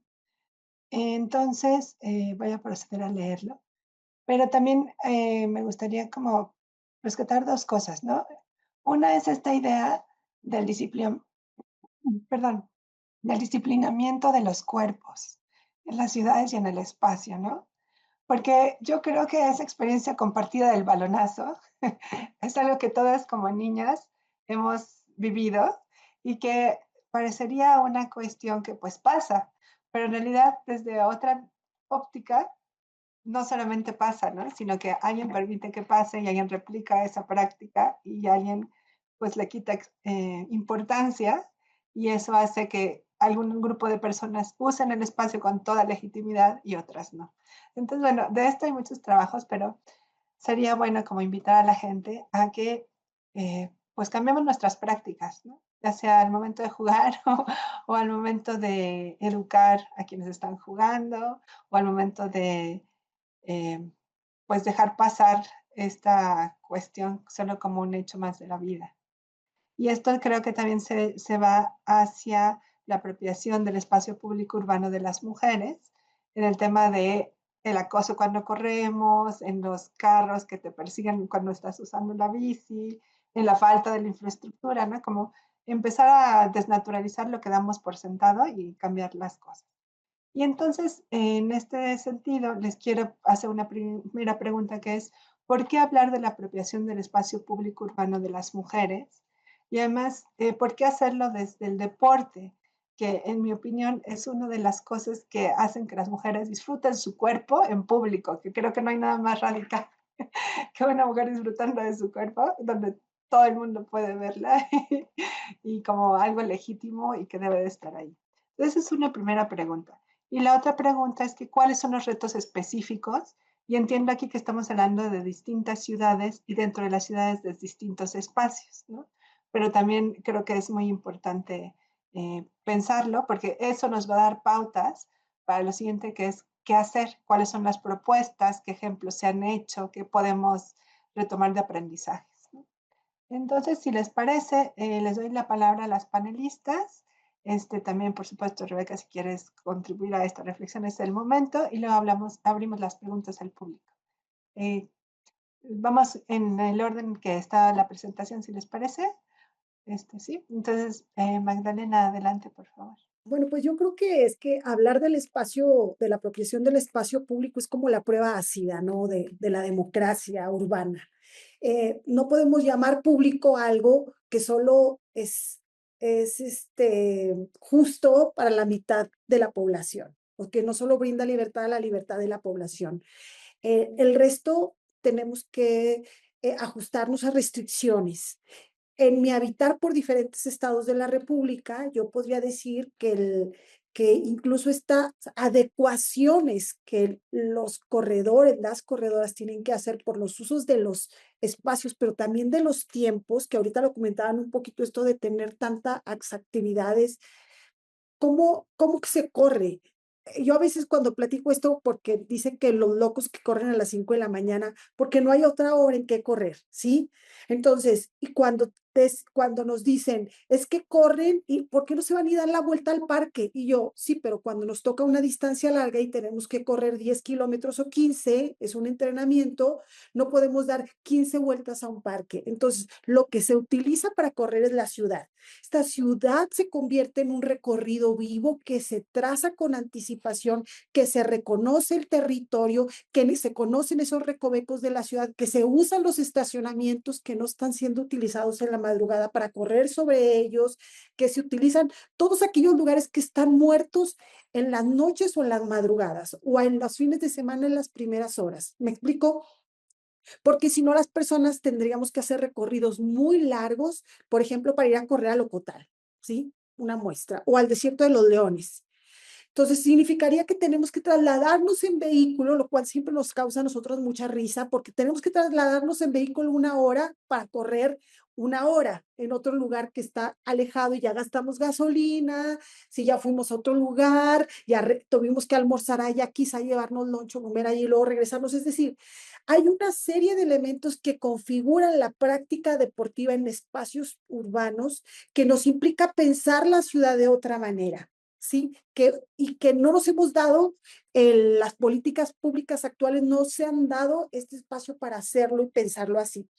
Yo pensaba en un modelo de Ciudad 880, que no sé si la han escuchado, que es de origen de un teórico canadiense, es un activista, y después lo llevan y lo están aplicando en Bogotá. Creo que ahorita ya lo suspendieron, pero estuvo hasta hace unos años. Entonces, si alguien de 8 años está seguro y alguien de 80 años está seguro en la ciudad, entonces es una ciudad equitativa y justa para todos. Ahí dejo la primera aporte. Gracias. Muchas gracias, Magdalena. Adelante, Isela, por favor. Yo diría que en principio, pues porque somos más de la mitad de la población. O sea, no puede ser posible que más de la mitad de la población se nos sea negada el espacio público, pues, ¿no? Y más cuando de esa más de la mitad de la población, muchas tenemos una doble jornada laboral. O sea, trabajamos, tenemos que salir al espacio, ¿no? Incluso para el trabajo de cuidados, quienes hacemos trabajo de cuidados, tienes que salir al espacio. Entonces, es necesaria nuestra presencia en el espacio público y que también el espacio público refleje que estamos ocupando el espacio público, ¿no? Y en ese sentido, me acordé, ahorita que estaba mencionando lo del balonazo, pensé que como ciclistas no solamente estamos negociando el espacio con los varones, ¿no? Sino además con los autos.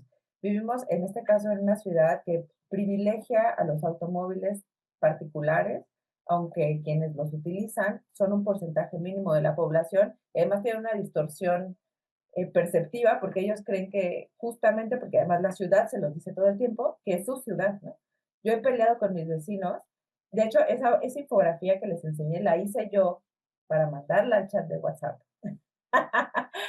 Porque mis vecinos dicen que la ciudad es de los autos y que tenemos que entender, porque además te adoctrinan, tenemos que entender que la ciudad es de los autos, y entonces es inconcebible que le estén quitando a Tlalpan un carril, por ejemplo, porque gracias a esos inventos del gobierno, porque además así lo dicen, y entonces ya todo se mezcla porque están en contra de las políticas del gobierno, gracias a esas políticas del gobierno, ellos ya tienen que pasar 20 minutos más en el tráfico, porque les, comillas, robamos un carril, ¿no? Entonces, el pensar en cómo en el mismo discurso se replica la idea de que la ciudad es una ciudad para los autos y quienes nos intentamos mover de otras maneras, incluidos los peatones y las peatonas, les estamos coartando su libertad de usar el automóvil, ¿no? Entonces, bueno, y de ahí pues un montón de políticas urbanas como los puentes peatonales, ¿no? El que es a veces imposible cruzar una avenida, yo para cruzar Tlalpan, o sea, tengo que ir hasta el puente peatonal y ya siempre que paso por periférico, digo, yo no sé cómo le hacen los de periférico, o sea, es el muro de Berlín. ¿Cómo cruzas de un lado al otro como peatona, ¿no? O sea, entonces, bueno, por ese lado, o sea, pensé en cómo quizás ese balonazo en un contexto de medios de transporte, los autos se te avientan, ¿no? O, entre comillas, te dan el paso, ¿no? Como si fuera su ciudad. Entonces, también tenemos que, pareciera, negociar el espacio. Y en ese sentido, también creo que es importante la infraestructura ciclista porque reconoce que hay otras formas de movernos en la ciudad y que todas son igual de legítimas. Y entonces sí se democratiza el espacio, ¿no? Y pues también por otro lado lo que decía Rebeca, que me parece también de vital importancia, que es descentralizar. O sea, el entender que en principio el deporte no es ocio, o sea, no es como algo que haces de hobby, sino que es algo de salud, que además no solamente aporta beneficios estéticos, entre comillas, sino que nos da agencia a las mujeres, como tú decías también, Mariana, nos permite reconocer nuestro cuerpo, sus capacidades, vivirlo de una manera gozosa, autónoma, no sexual, pues, o sea, el decir, esta soy yo, estas son mis capacidades, esto puedo hacer. Incluso le pasa a cualquier persona que hace deporte el decir, logré hacer 1000 metros, o sea, como ese reconocimiento a ti misma que no te da ninguna otra actividad. O sea, creo que el deporte, yo siempre que pienso en el cómo hacer política pública con el deporte, yo creo que de lo que menos se debe pensar es en un beneficio estético, sino en un beneficio mental, incluso de meditación, pues, o sea, te permite desconectarte, pero conectar contigo misma, ¿no? O sea, hay un montón de beneficios que son intangibles y a veces difíciles de representar, ¿no? Pero que van muchísimo más allá de algo pesocentrista, por ejemplo, ¿no? O de rango de edad, ¿no? Entonces, bueno, o sea, yo respondería así, o sea, me parece que hay un montón de retos, pero que, pues sí, de entrada, descentralizar, democratizar la ciudad y el tomar la ciudad, pues porque somos más de la mitad de la población. La ciudad tendría que reflejar eso también. Pues yo justo pensaba, de qué manera pensamos nuestros cuerpos como cuerpos generizados y en este sentido están generizados a partir del espacio. Es decir, me gustaría invitar a pensar que el espacio no es algo por fuera de nosotras, sino que el espacio es algo que constituye también la manera en la que nos vivimos, que constituye nuestra subjetividad.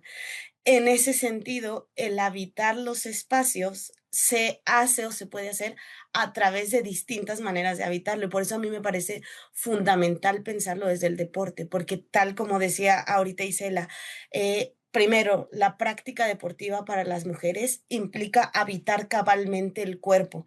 Implica habitar cabalmente este cuerpo que se nos ha negado, o sea, es nuestro cuerpo, pero se nos ha negado este habitarlo cabalmente. Y entonces nos implica o nos permite la práctica deportiva, eso, percibir el espacio de manera distinta, percibir incluso el riesgo de manera distinta. Cuando yo soy capaz de correr 1000 metros, o digo, sí, 1000 metros, nadar 1000 metros, correr 10 kilómetros, de levantar tantos kilos de peso, la percepción de riesgo que yo tengo disminuye. En ese sentido, considero que pensar desde el deporte, habitar el espacio, nos permite pensar en habitar este espacio público de manera cabal. Y entonces, yo que pienso desde mi propia práctica deportiva, para mí, pensar la práctica deportiva hace que yo habite los espacios de manera distinta. Y entonces hace que yo cuando estoy en la bicicleta, en esta avenida que solo es de ida y vuelta, y estoy paseando con mis perras, utilice todo un carril, ¿no? Y que sepa que tenga derecho a utilizar este carril, que aunque me dé miedo atravesar esas 2 canchas de frontón rodeada por hombres, de todos modos lo haga y me posicione para hacerlo como un derecho que tengo. Pero creo que esta relación entre habitar el cuerpo y habitar el espacio es una relación bidireccional, que se va constituyendo, justamente mientras se hace una, se va habitando mejor el otro espacio y a la vez vas habitando mejor tu cuerpo. Entonces, creo que es indisociable pensar habitar el espacio y habitar el cuerpo desde la práctica deportiva. Muchas gracias. Bueno, ahora vimos la importancia y los retos, ¿no? Algunos retos que hay. Pero me gustaría ver si podemos pensar en propuestas y en buenas prácticas que ustedes conozcan, ya sea buenas prácticas de parte de la población organizada, digamos, que eso creo que es muy importante, o bien eh, programas, proyectos que hayan visto desde gobiernos a distintas escalas.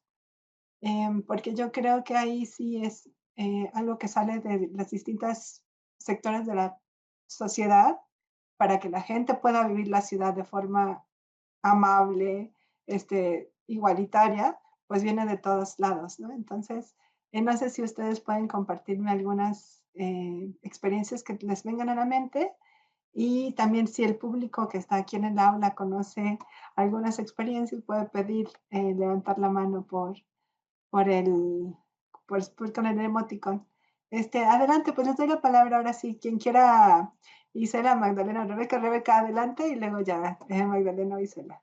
Pues, digo, seguramente tanto Isela como Magdalena nos van a poder platicar de prácticas ya más desde la sociedad civil, pero la verdad es que yo sí he tenido oportunidad de participar en un proyecto, de parte del gobierno de la Ciudad de México, que es el proyecto de Ponte Pila, y aunque tiene muchísimos defectos en muchas áreas, incluyendo que te pagan como becario y no te pagan un salario, no tienes prestaciones ni derechos sociales, y es un pago muy bajo.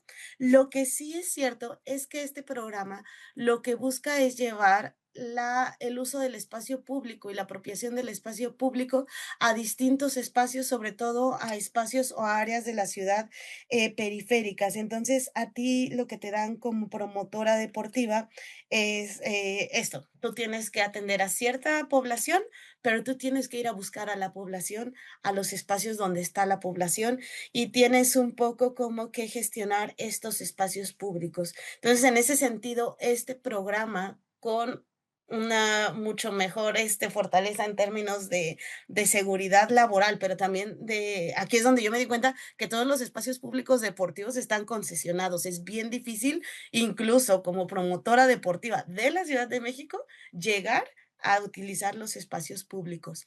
Pero ciertamente esta práctica o esta promotoría deportiva llega a espacios y a personas que usualmente no hacen uso de los espacios públicos de la ciudad. Y justo es algo que nos decían, ustedes intenten llegar a los mercados, intenten llegar a todos estos espacios. Claro, está el otro reto. En un mercado no hay instalaciones ni hay un espacio público adecuado para la práctica deportiva, pero bueno, este primer impulso me parece fundamental, me parece importante y me parece que es muy valioso porque sí que ha llevado de manera gratuita el uso, bueno, la práctica deportiva con uso de espacios públicos por distintas partes de la ciudad y eso me parece fundamental. Muchas gracias, Rebeca. Magdalena, adelante, por favor. Voy a hacer una conexión de mi cable, no sé si gusten que platique Isela, porque ya me estoy quedando sin pila de la compu. Sí, sin ningún problema. Adelante, Isela, por favor. Pues mira, yo puedo decir que yo soy muy fan de las ciclovías. Y de verdad que no me cansé de repetirlo, así que voy a grabarme para mandarle mi audio a mis vecinos que están odiando Tlalpan, pero que la ciclovía, mire, yo como de todos los años que llevo andando en bici, entiendo perfectamente que hay muchos ciclistas que dicen que las ciclovías son para quienes no saben andar en bici porque en realidad la ciudad se rueda. Pero ahora, insisto, con mi hija, la verdad es que me da muchísimo más seguridad rodar en una ciudad que tiene infraestructura y que además también creo que desde el plano simbólico, lo que les decía hace ratito, pues hace visible que el auto no es la única forma de transportarse de un lugar a otro. Entonces creo que en ese sentido, eh, la ciclovía en México, Gran Tenochtitlán, bueno, ¿qué onda con el nombre? Debo decir que qué onda con el nombre, pero bueno, este, para mí ha sido un gran acierto. Ojalá que más bien el proyecto de las ciclovías y también de Ecobici pudiese llegar a otros lugares de la ciudad y del área conurbada, ¿no? Entonces, digo, ahí también implica otro tipo de complejidades, pero eso por un lado. Por otro lado, los pilares. Yo también sé que no llegan a todos lados, pero yo he notado cómo aquí en la colonia ha permitido que muchas mujeres se acerquen al deporte, a una diversidad de deportes además, ¿no? Entonces también los pilares, las utopías, y allí sí puedo decir que les comentaba al principio de mi presentación que yo nado. Yo nado desde hace muchos años, yo comencé a nadar antes de empezar a andar en bici, desde los 20 años.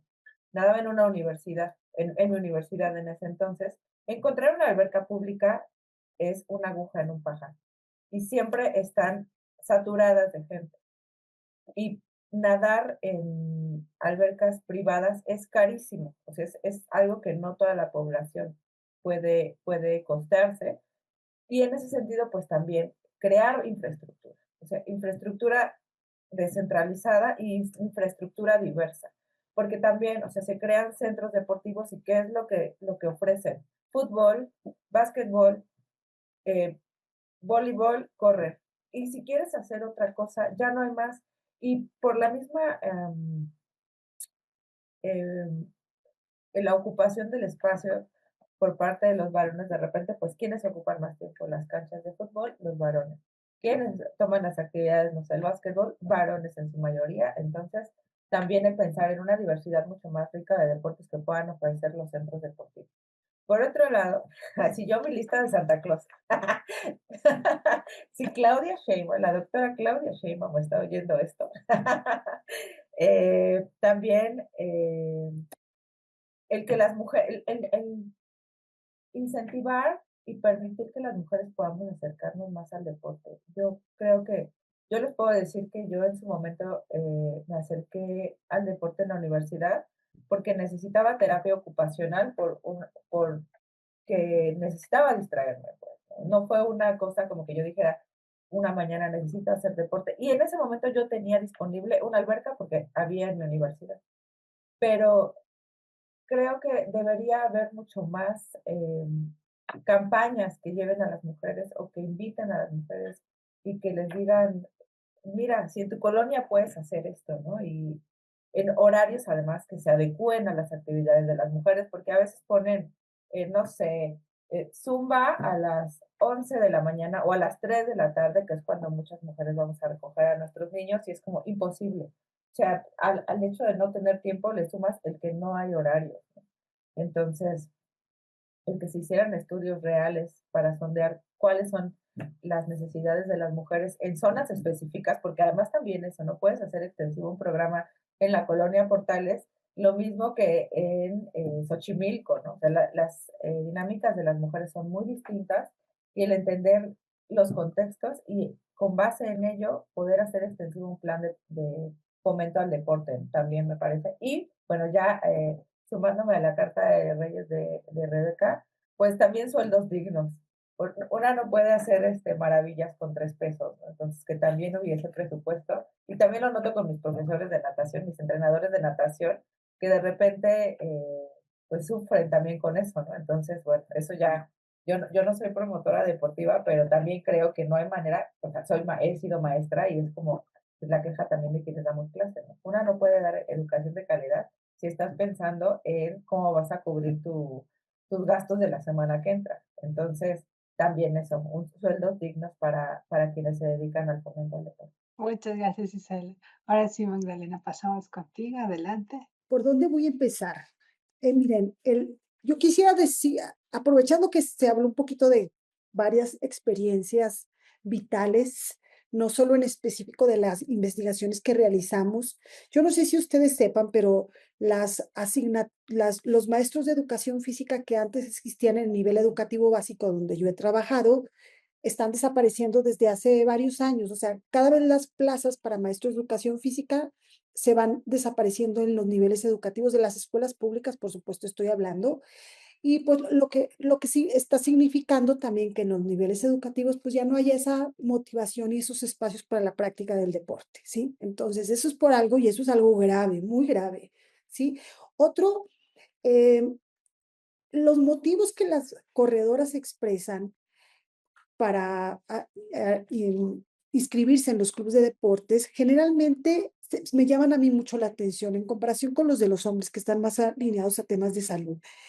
Rupturas amorosas, crisis existenciales, nido vacío, identificación de enfermedades.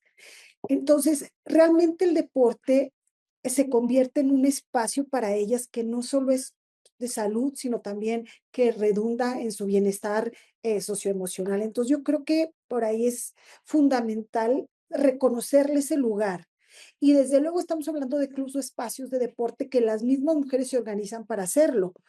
En algunos de los casos, o la mayoría de los casos, lo que está sucediendo es que alguna adopta un liderazgo y después organiza un grupo, después se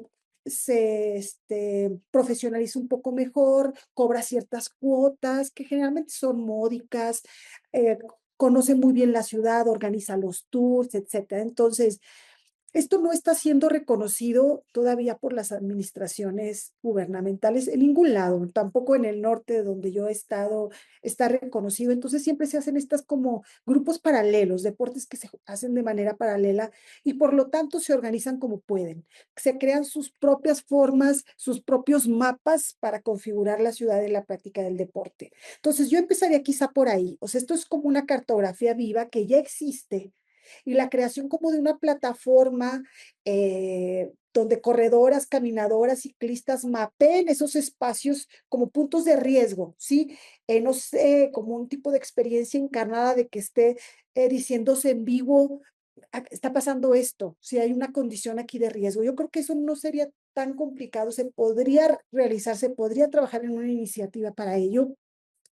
Yo diría en base a estas experiencias que dicen las compañeras de lo de pilares y el de punto atento, ponte pila, pues a lo mejor pilotearlos, a lo mejor ya existen esos programas y están teniendo pues un éxito, un impacto, pues estaría muy bien pilotearlos y ampliarlos, porque desde luego hay muchas variaciones. Yo vivo aquí por los viveros de Coyoacán, en la alcaldía de Coyoacán. Y por supuesto, yo voy y veo ahí que corren, son muy organizados, está muy bonito el lugar, pero yo sé que así no son todos los lugares, ¿sí? Entonces, por ejemplo, en el norte donde yo venía, he corrido en el municipio de Matamoros, que está en la frontera con Estados Unidos. Es una ciudad dura para poder practicar deporte, dura. O sea, corremos en las avenidas.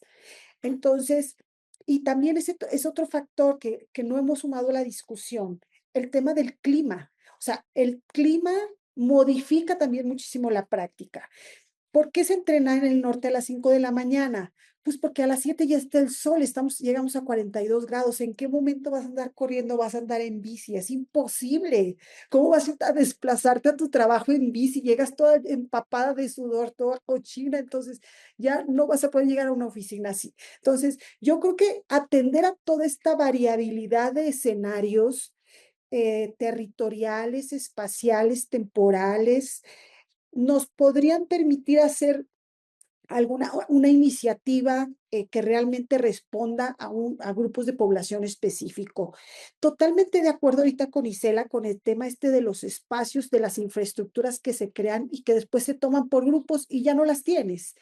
Aquí hay un parque muy cerquita de mi casa, el Parque Jicotencatl, donde en algún momento dije, ahí voy a hacer calistenia, porque tiene tubos, ya ven que ahora están estos, que están padrísimos. Pues no, siempre están unos señores ahí, y siempre están con el torso desnudo, y siempre están haciendo ejercicio, y luego se llevan su música, entonces, y nos pasa eso como que lo que decía la doctora Hortensia, que nos vamos replegando y yo digo, bueno, a lo mejor sí iría, pero iría con un grupo de amigas a ver a quién me consigo y voy y yo me pongo un horario. Entonces, yo creo que sí es básico crear como una red donde nos podamos nosotros comunicar, donde se pueda tomar pilotos, donde se levanten las opiniones de los diferentes grupos que hacemos diferentes actividades en horarios, en qué tiempos, porque yo creo que además cada vez somos más. O sea, a mí eso también me sorprende. Mi estudio se inspiró en uno que se realizó en Mar de Plata con corredoras de hace 5 años aproximadamente se publicó. Y ahí vamos identificando que va un aumento la práctica deportiva en espacios públicos por parte de las mujeres. Vaya, ¿en qué condiciones? ¿Cómo podemos mejorar esa práctica, ese encuentro con nosotros y nuestros cuerpos y con nuestras compañeras corredoras? Pues yo creo que es un trabajo nuevo que hay que hacer, que lo podrían hacer ustedes muy bien. Mariana sería el área perfecta. Y bueno, ir identificando a estos grupos, ¿verdad? ¿Dónde están? ¿Qué están haciendo? ¿Cómo lo hacen? Creo que eso sería muy, muy padre, muy padre. Y bueno, creo que eso es todo. Gracias. Muchísimas gracias, Magdalena. Pues ciertamente queda aquí como varias cosas para trabajar a futuro. En términos muy específicos, si quieres vamos al parque de Xicotenca, tú me dices, y nos hacemos presentes, yo, mi hija, y así vamos haciendo un grupito. Y la otra cosa que les iba a decir es que yo creo que es muy importante como plantear estas intervenciones de alguna forma en que no sean excluyentes, porque yo creo que pasa lo mismo. Uno, tenemos esta práctica de que un grupo de interés se apropia del espacio. Usualmente el equipo de fútbol que va a cobrar por, por usar el espacio, ¿no? Que sí es una privatización. Pero también siento yo, por ejemplo, con este tema de la ciclovía Tenochtitlán, que primero que nada es como destapar eh, algo que se nos hace natural, pero que pues ya desde hace tiempo se habla, ¿no? De que hay un autocentrismo en las ciudades y que pues no corresponde el número de viajes a la inversión y al espacio que usan, ¿no? Porque los coches en realidad son el tercero, creo que la tercera forma de movilidad. Entonces, como replantear esto. Pero también creo yo que ahí, cuando se usa o se empieza a hacer una infraestructura, quien es responsable de esta infraestructura muchas veces tiene una visión de túnel. Y entonces, quien piensa en calles, piensa en coches y solamente en coches. A lo mejor a veces en peatones en el paso de peatonal. Quien piensa en bicis y solamente en bicis. Y entonces les olvida como esta parte de la interfase del transporte público, cómo van a atravesar los peatones para llegar a la banqueta, cómo vamos a mantener la accesibilidad.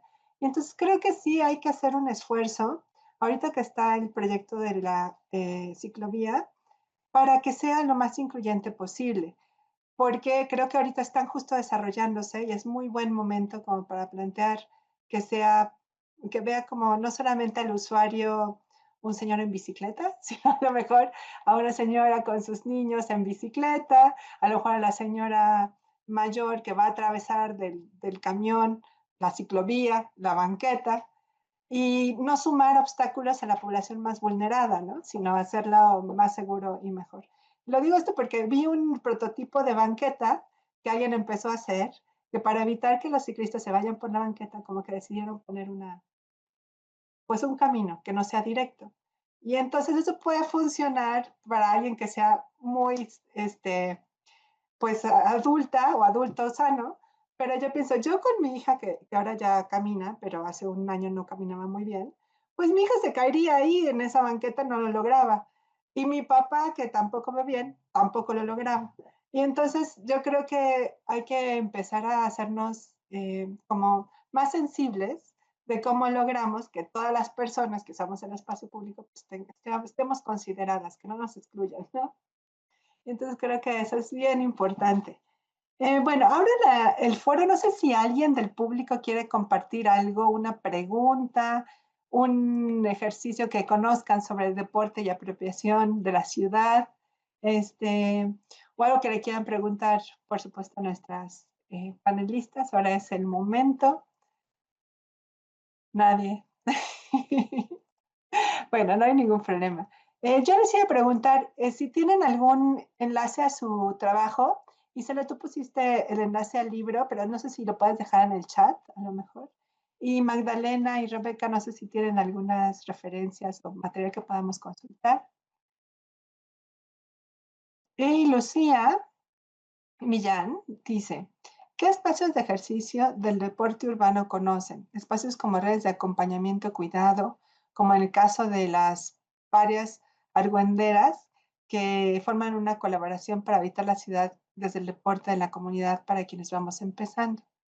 Y agradezco por sus investigaciones. Está esa.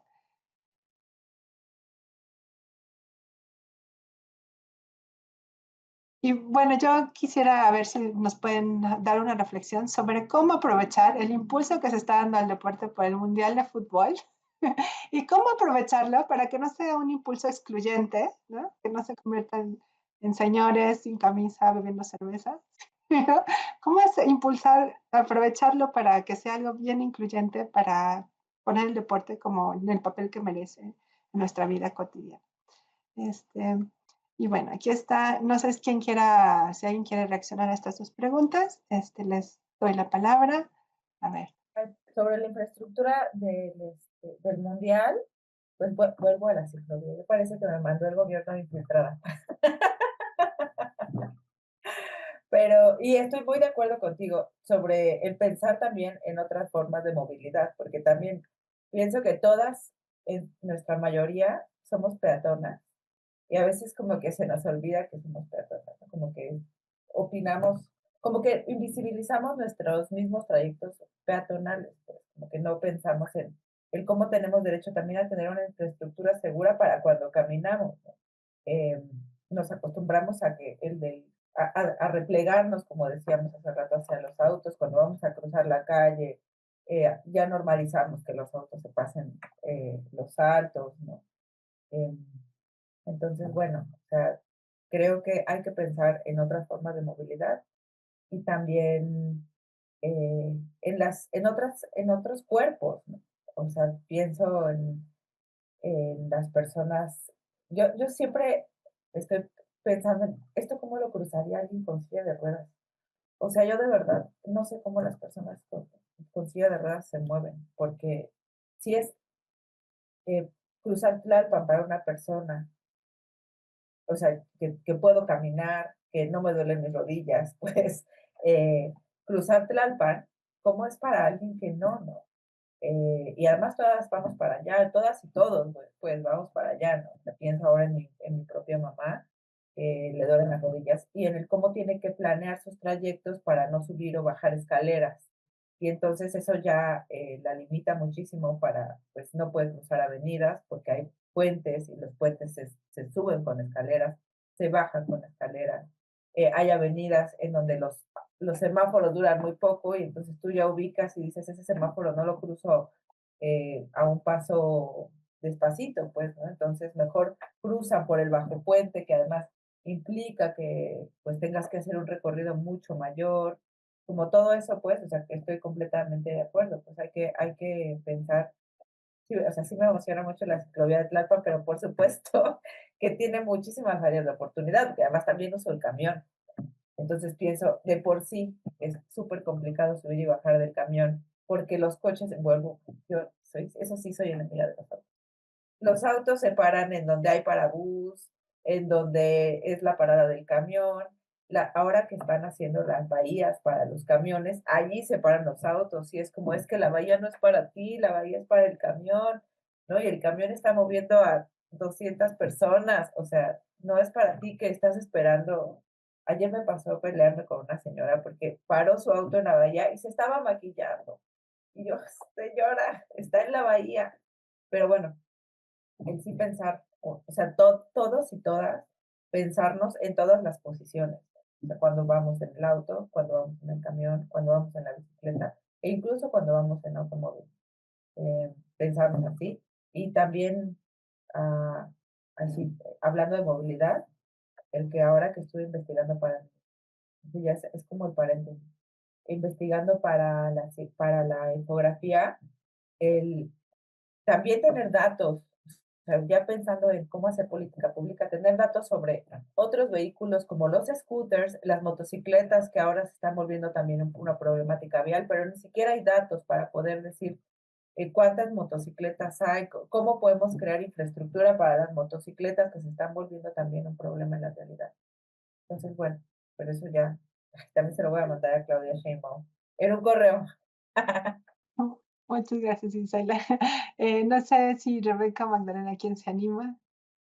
Bueno, entonces primero Rebeca y luego Magdalena. Adelante. Vale, pues primero quisiera responderle a Lucía. De parte de la sociedad civil en general yo no conozco, pero yo como práctica individual, cuando con amigas decimos, ¿saben qué? Vamos a jugar esto, vamos a meter este equipo, lo que hacemos es justamente como todos los espacios de la ciudad están privatizados para la práctica deportiva, pues vamos y tomamos ciertos espacios. Recuerdo que en algún momento entrenábamos afuera del velódromo en estas placas de cemento que entrenaba yo fútbol americano, entonces imagínense, entrenar fútbol americano ahí en las placas de cemento tenía sus riesgos, pero creo que es eso, empezar como hacer estas prácticas de eso, de toma de los usos de los espacios, en este caso era ese porque nos convenía, pero creo que de muchos otros. Y pensaba en la pregunta que nos hacías, Mariana, y creo que para utilizar este impulso del mundial, lo que podríamos hacer es pensar cómo representar desde este ámbito simbólico la práctica del fútbol para muchísimas más personas, personas con discapacidad, personas envejecidas, mujeres, niñas, etcétera. Y cómo aprovechando también este impulso, pensar en habitar estos espacios. Y, por ejemplo, para personas con discapacidad, no solo el fútbol, que existe para personas con dificultades motrices, sino, por ejemplo, en el golbol para personas con ceguera o debilidad visual. No sé, pensar este impulso para justamente fomentar una práctica deportiva muchísimo más abierta y el uso de los espacios públicos con esta práctica deportiva más abierta. ¿No? Entonces, esto es lo que me surge, por ahora. Sé que es difícil, porque creo que tendría que ser una práctica de unos niveles donde no sé que no va a venir, ¿no? Pero sí. Muchas gracias, Rebeca.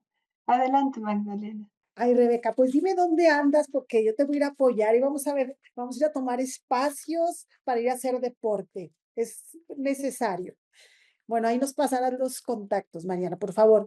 Bueno, yo pensaba un poco en lo que, bueno, en la pregunta esta de qué podríamos hacer con respecto a este impulso que ahorita por este del fútbol, el tema del fútbol, pues yo creo que yo insisto mucho en las infancias y en los jóvenes porque he trabajado mucho ahí, porque sí veo lamentablemente cómo la práctica del deporte entre ellos ya no es algo que es un juego de la calle. O sea, yo creo que si yo me gustó el deporte siempre es porque desde que yo era niña yo corría en la calle. La calle era mía y me sentía la persona más libre de niña corriendo en la calle.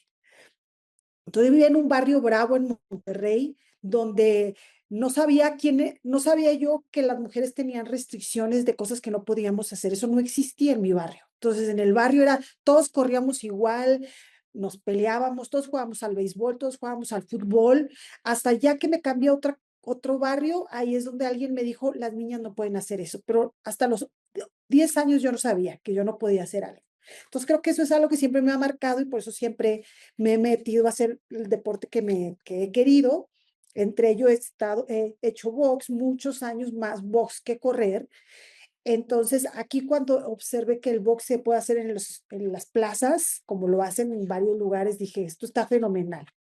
Entonces, yo creo que hay que involucrar a los niños y a las niñas en las actividades deportivas como juego, ¿sí? No como competencia, como luego en los clubes privados es lo que hacen. Entonces, impulsarlos como una práctica donde se divierte, donde se coopera, donde el juego, el cuerpo goza. Y yo pensaba como en un deporte, como un hábitat, en el sentido de que como fuera una ciudad donde esté totalmente con los matices para pensar que se puede practicar el deporte en cualquier lugar, a cualquier hora. Eso me imaginaba como soñando. Pensaba un poco en el parkour, ¿no? En sus orígenes.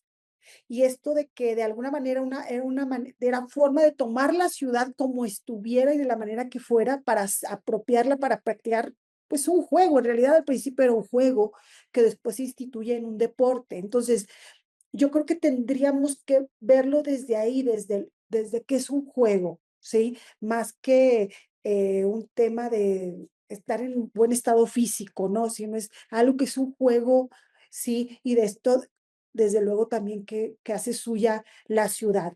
También pensaba en algo muy rápido, es cómo potenciar lo que ya funciona. Es decir, los clubes de running, de ciclismo, las caminadoras, los de estas patinetas, todos ellos ya conocen la ciudad, o sea, ya las circulan. Te aseguro que Isela, como Rebeca, que se conoce todos los parques, sabemos exactamente en qué vuelta está tal cosa y si te vas para acá, qué alcantarilla hay, y si te vas por allá, qué bordo hay. O sea, la conocemos la ciudad. Entonces, como que potenciar eso que ya está, esas vivencias que no son hobbies, no es solo hobby, pues, sino son conocimientos de una infraestructura vital porque la vivimos en lo cotidiano, serían altamente eficientes para poder pensar en otro tipo de ciudad. Y a veces digo, ay, ¿por qué no arreglan esto tan sencillo? Pues sí, pero ¿quién se los dice? ¿Cómo lo saben? ¿Sí? Entonces, creo que por ahí yo diría hace rato. Muchas gracias, Mariana, y felicidades por este espacio. Muchas gracias, Magdalena. Muchas gracias, Isela, y muchas gracias, Rebeca. Y también muchas gracias a la doctora Hortensia, que se retiró, pero que nos dio un muy buen entramado teórico para pensar las ciudades, el cuerpo y la práctica deportiva, ¿no? Y muchas gracias a todas y todos quienes entraron a la reunión el día de hoy. Esta sesión se va a grabar y se va a poner en YouTube. Y pues les invito a pensar el deporte y a pensar nuestras ciudades y considerarlo como un tema de investigación que es muy rico, que permite ver cosas que de otra forma no se ven tanto y que podríamos seguir explorando y trabajando hacia allá, ¿no? Y la otra cosa también, pues hacer el deporte en sí, como una forma de apropiarnos de nuestro cuerpo y nuestra libertad. Pues muchas gracias a todas y todos, ¿eh? Hasta luego.